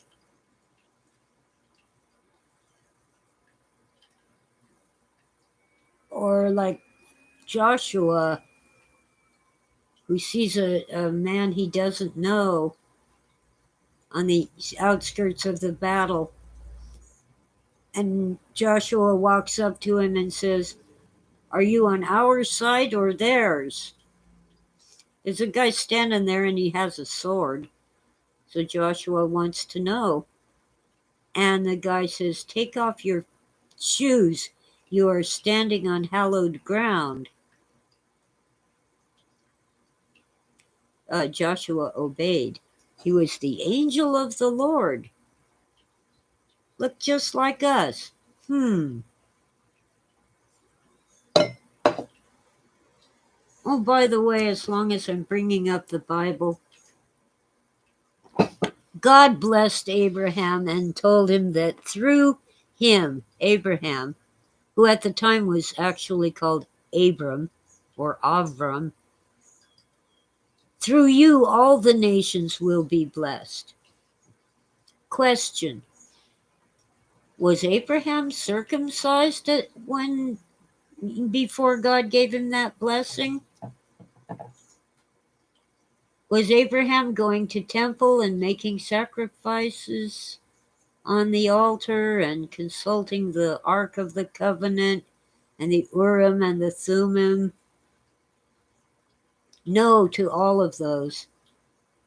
Abraham was a pagan. We all were. There was no Israel. Abraham was Jacob Israel's grandfather. He came from Ur of the Chaldees. His father made idols to sell to the worshippers of the pagan gods. And Abram, of course, worked in his father's workshop.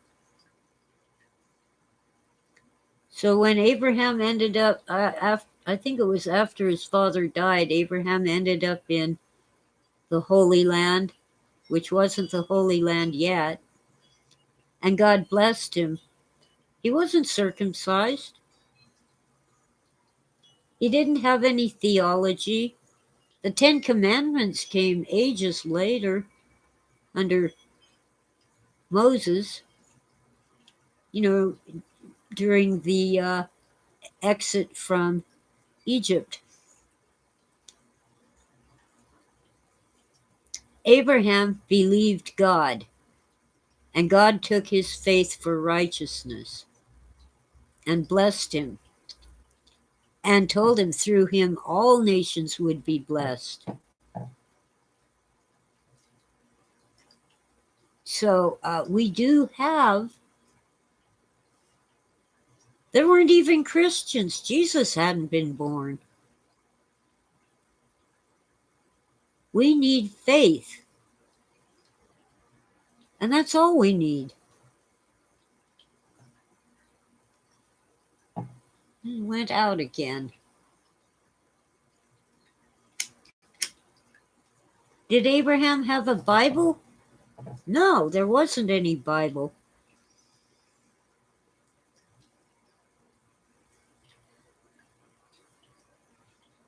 But when Abraham rescued Lot, his nephew Lot, and defeated those kings who had ransacked Sodom and Gomorrah and a few other places, Abraham sacrificed 1/10 of everything to the Most High God, or rather to his representative, Melchizedek. Abraham believed. He had faith.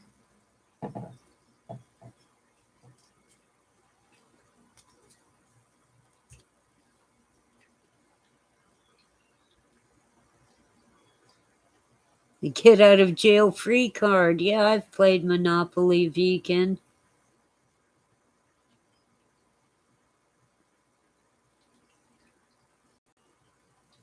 Well, you see, actually going back to the 1300s, but most prominently from about 1750 to 1850, the rise of Epicureanism, which is just a fancy form of Gnosticism that pretends to be scientific, took over the realm of science. They really hated the Romantic poets and um, the painters, impressionist artists who made those fuzzy paintings that look out of focus. Oh, my water's empty.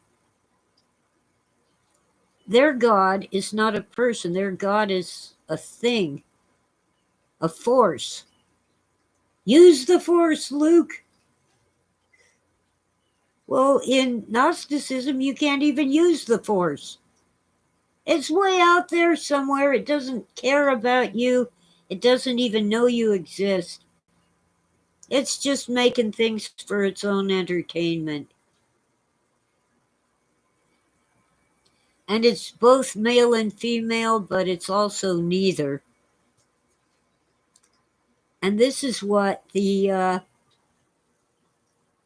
many modern scientists who call themselves atheists have bought into. Yeah, maybe there's some force that caused the universe to come into existence. I mean, something caused the Big Bang, but there's no God. There's no person who loves you. Uh huh. Right. Oh, yeah. Well, I like Joyce Meyer's presentations, but she kind of is a money grabbing TV evangelist.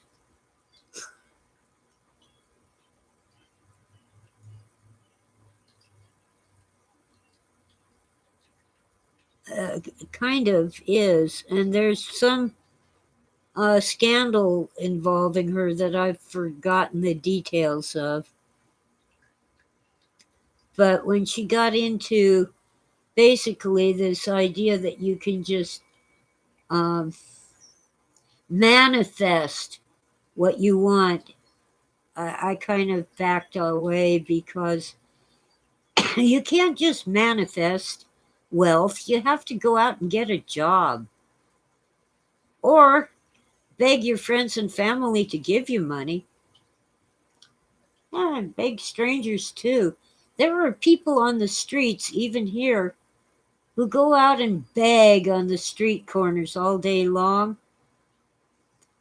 who live in $500,000 homes and drive BMWs on the money they get panhandling.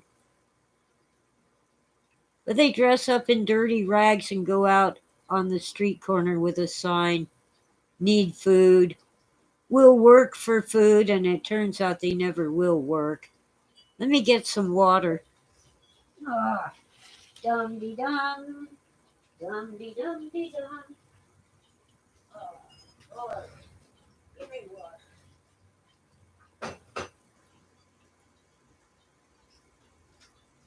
Okay, now you got me preaching. I'm not a preacher.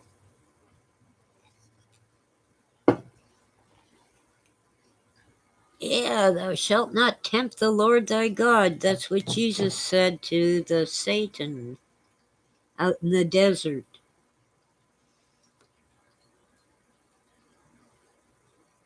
I've never begged when I was homeless. After all, I had 2 jobs and I had my car to sleep in. I never went without food. In fact, I gave things to the truly homeless who didn't have cars to sleep in. Yeah, many homeless people are just down on their luck. They're not criminals, they're not drug addicts, they're just going through a hard patch. Okay. Native American beliefs are actually not all that different from Christianity and Judaism. When the Christian missionaries came to these tribal cultures, many of the Native Americans and natives on Pacific Islands and other places in the world said, "This is the message we've been waiting for. Thank you, Lord, for bringing us these messengers." How about that? And as, okay, Chief, the Ne Perse or Nez Perce chief said, why am I blank on his name? Very famous speech that he sent to the president in D.C. We also worship God, our Father.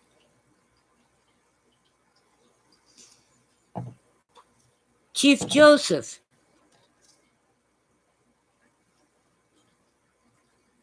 Mass native graves, yeah. Oh, thank you, Africanus.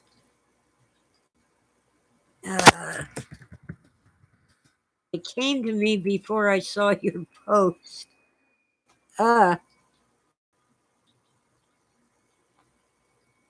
God is not limited to speaking to white male Europeans. He doesn't have to stay in Israel and talk to the Hebrews. God is everywhere.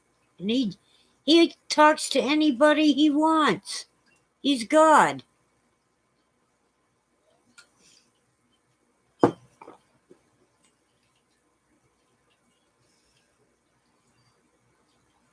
Well, Africanus, I see your posts.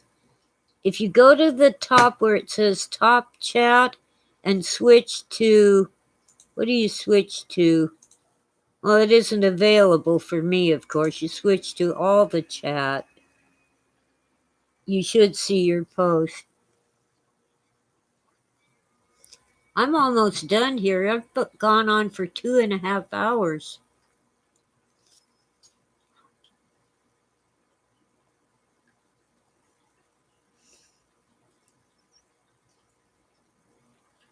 Ah, the arrow. I see. Yeah.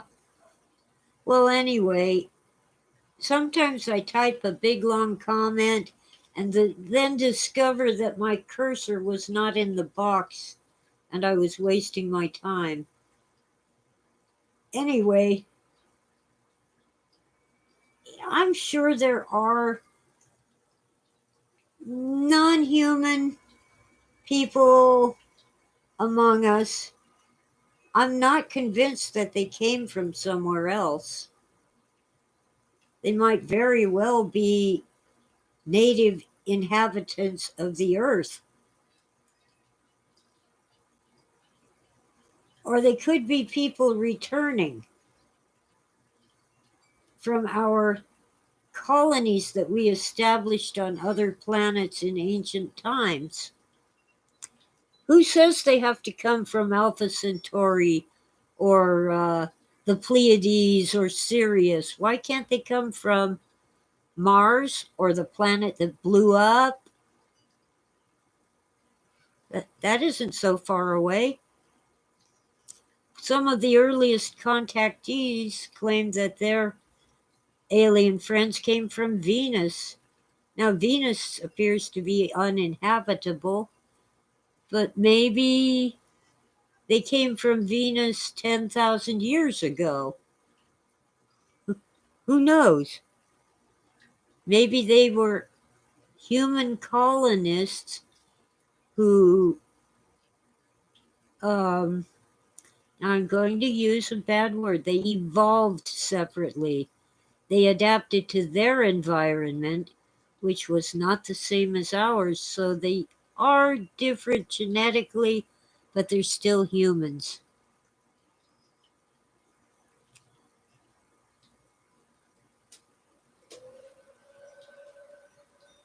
Yeah, I talked about the Pentagon report. It's what I expected, a big nothing burger. And there was a so-called leak, which is probably completely untrue.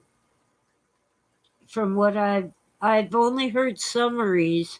About half a dozen people received it by email, and they summarized it. Richard Dolan, in particular.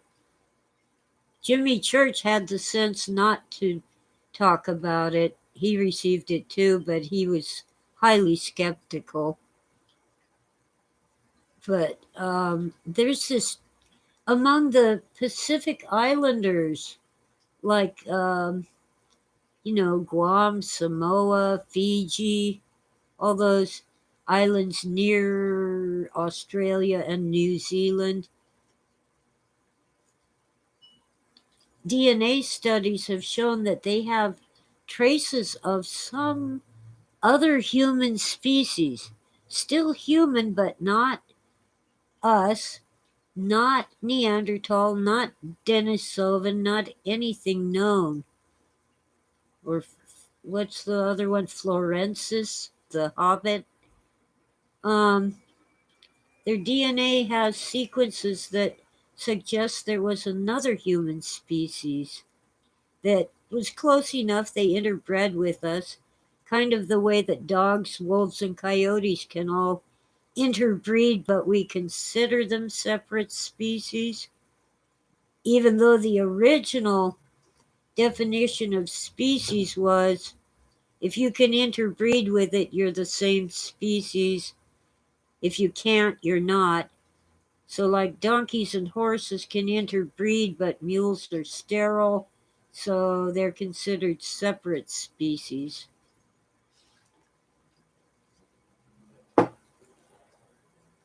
But, I've wanted to get a DNA test of my ancestry, but they send those things out to labs in China, and China is collecting specifically American DNA and European DNA. And the theory, oh, it's a conspiracy theory. Yeah, well, there are conspiracies. But the theory floating around is that China is collecting these DNA results to see if they can come up with a virus that will infect everybody else but not the Chinese. I wouldn't put it past them, and it might not even be possible to do, but I'm sure it's something they would want to do if they could. China, too, huh? Well, they found a huge skull.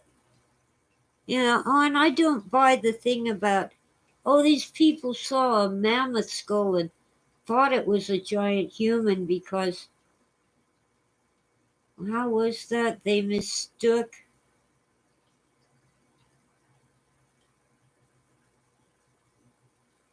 this mammoth skull for a giant human. Oh, for a cyclops. That's it. The one-eyed giants, because they thought the nose hole was an eye hole. Well, excuse me, but they would have noticed the other two holes, the ones that were eye sockets, unless they thought. No, I don't think skulls have holes where horns are growing anyway. Uh, It just makes no sense. If they thought the nose hole was a single eye, then where was the nose? That's ridiculous. If they found giant human skulls, they found giant human skulls. I guess they could have been gorilla skulls, giant gorillas. I don't know.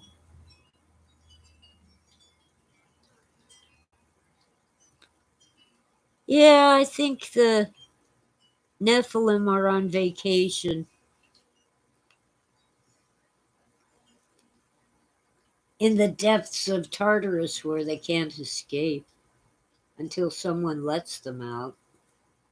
That's the thing about occult magic. You might actually release a spirit that's in bondage for having committed spiritual crimes, or at least allow it to control you.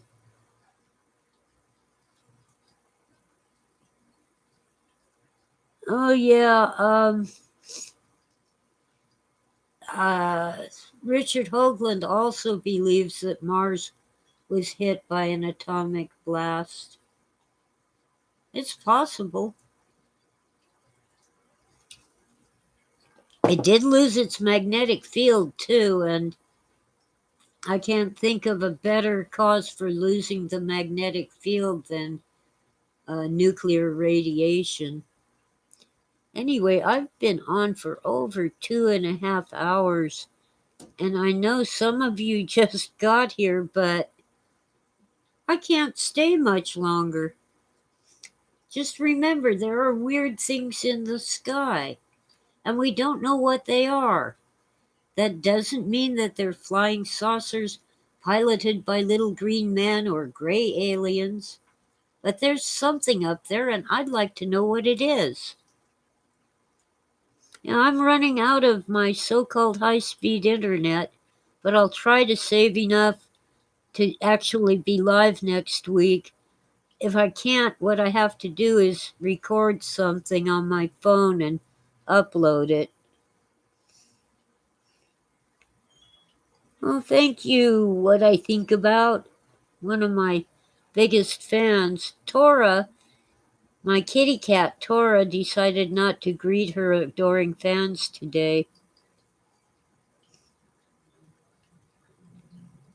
Wow, well, thank you, Africanus. That's awesome about the skull. Come on, mouse.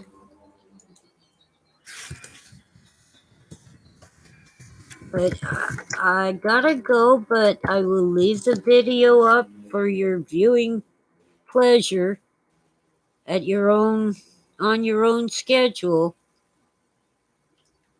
Okay? And I'll catch you guys next week, if not live then in a recorded video. Oh, she's Tora. Tiger. Come on, you evil keyboard. Tiger. As in Tora, Tora, Tora.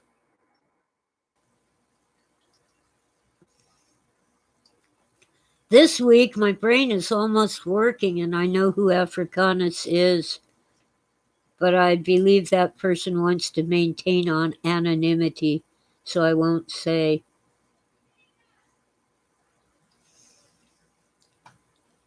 Okay, catch you all guys next week, and I might try to record something in the meantime, but I've used up a lot of my internet, my limited internet service this past week, so I'm not sure I'll have any high speed left, and YouTube won't let me go live when I'm on data. Okay, gotta go. Bye.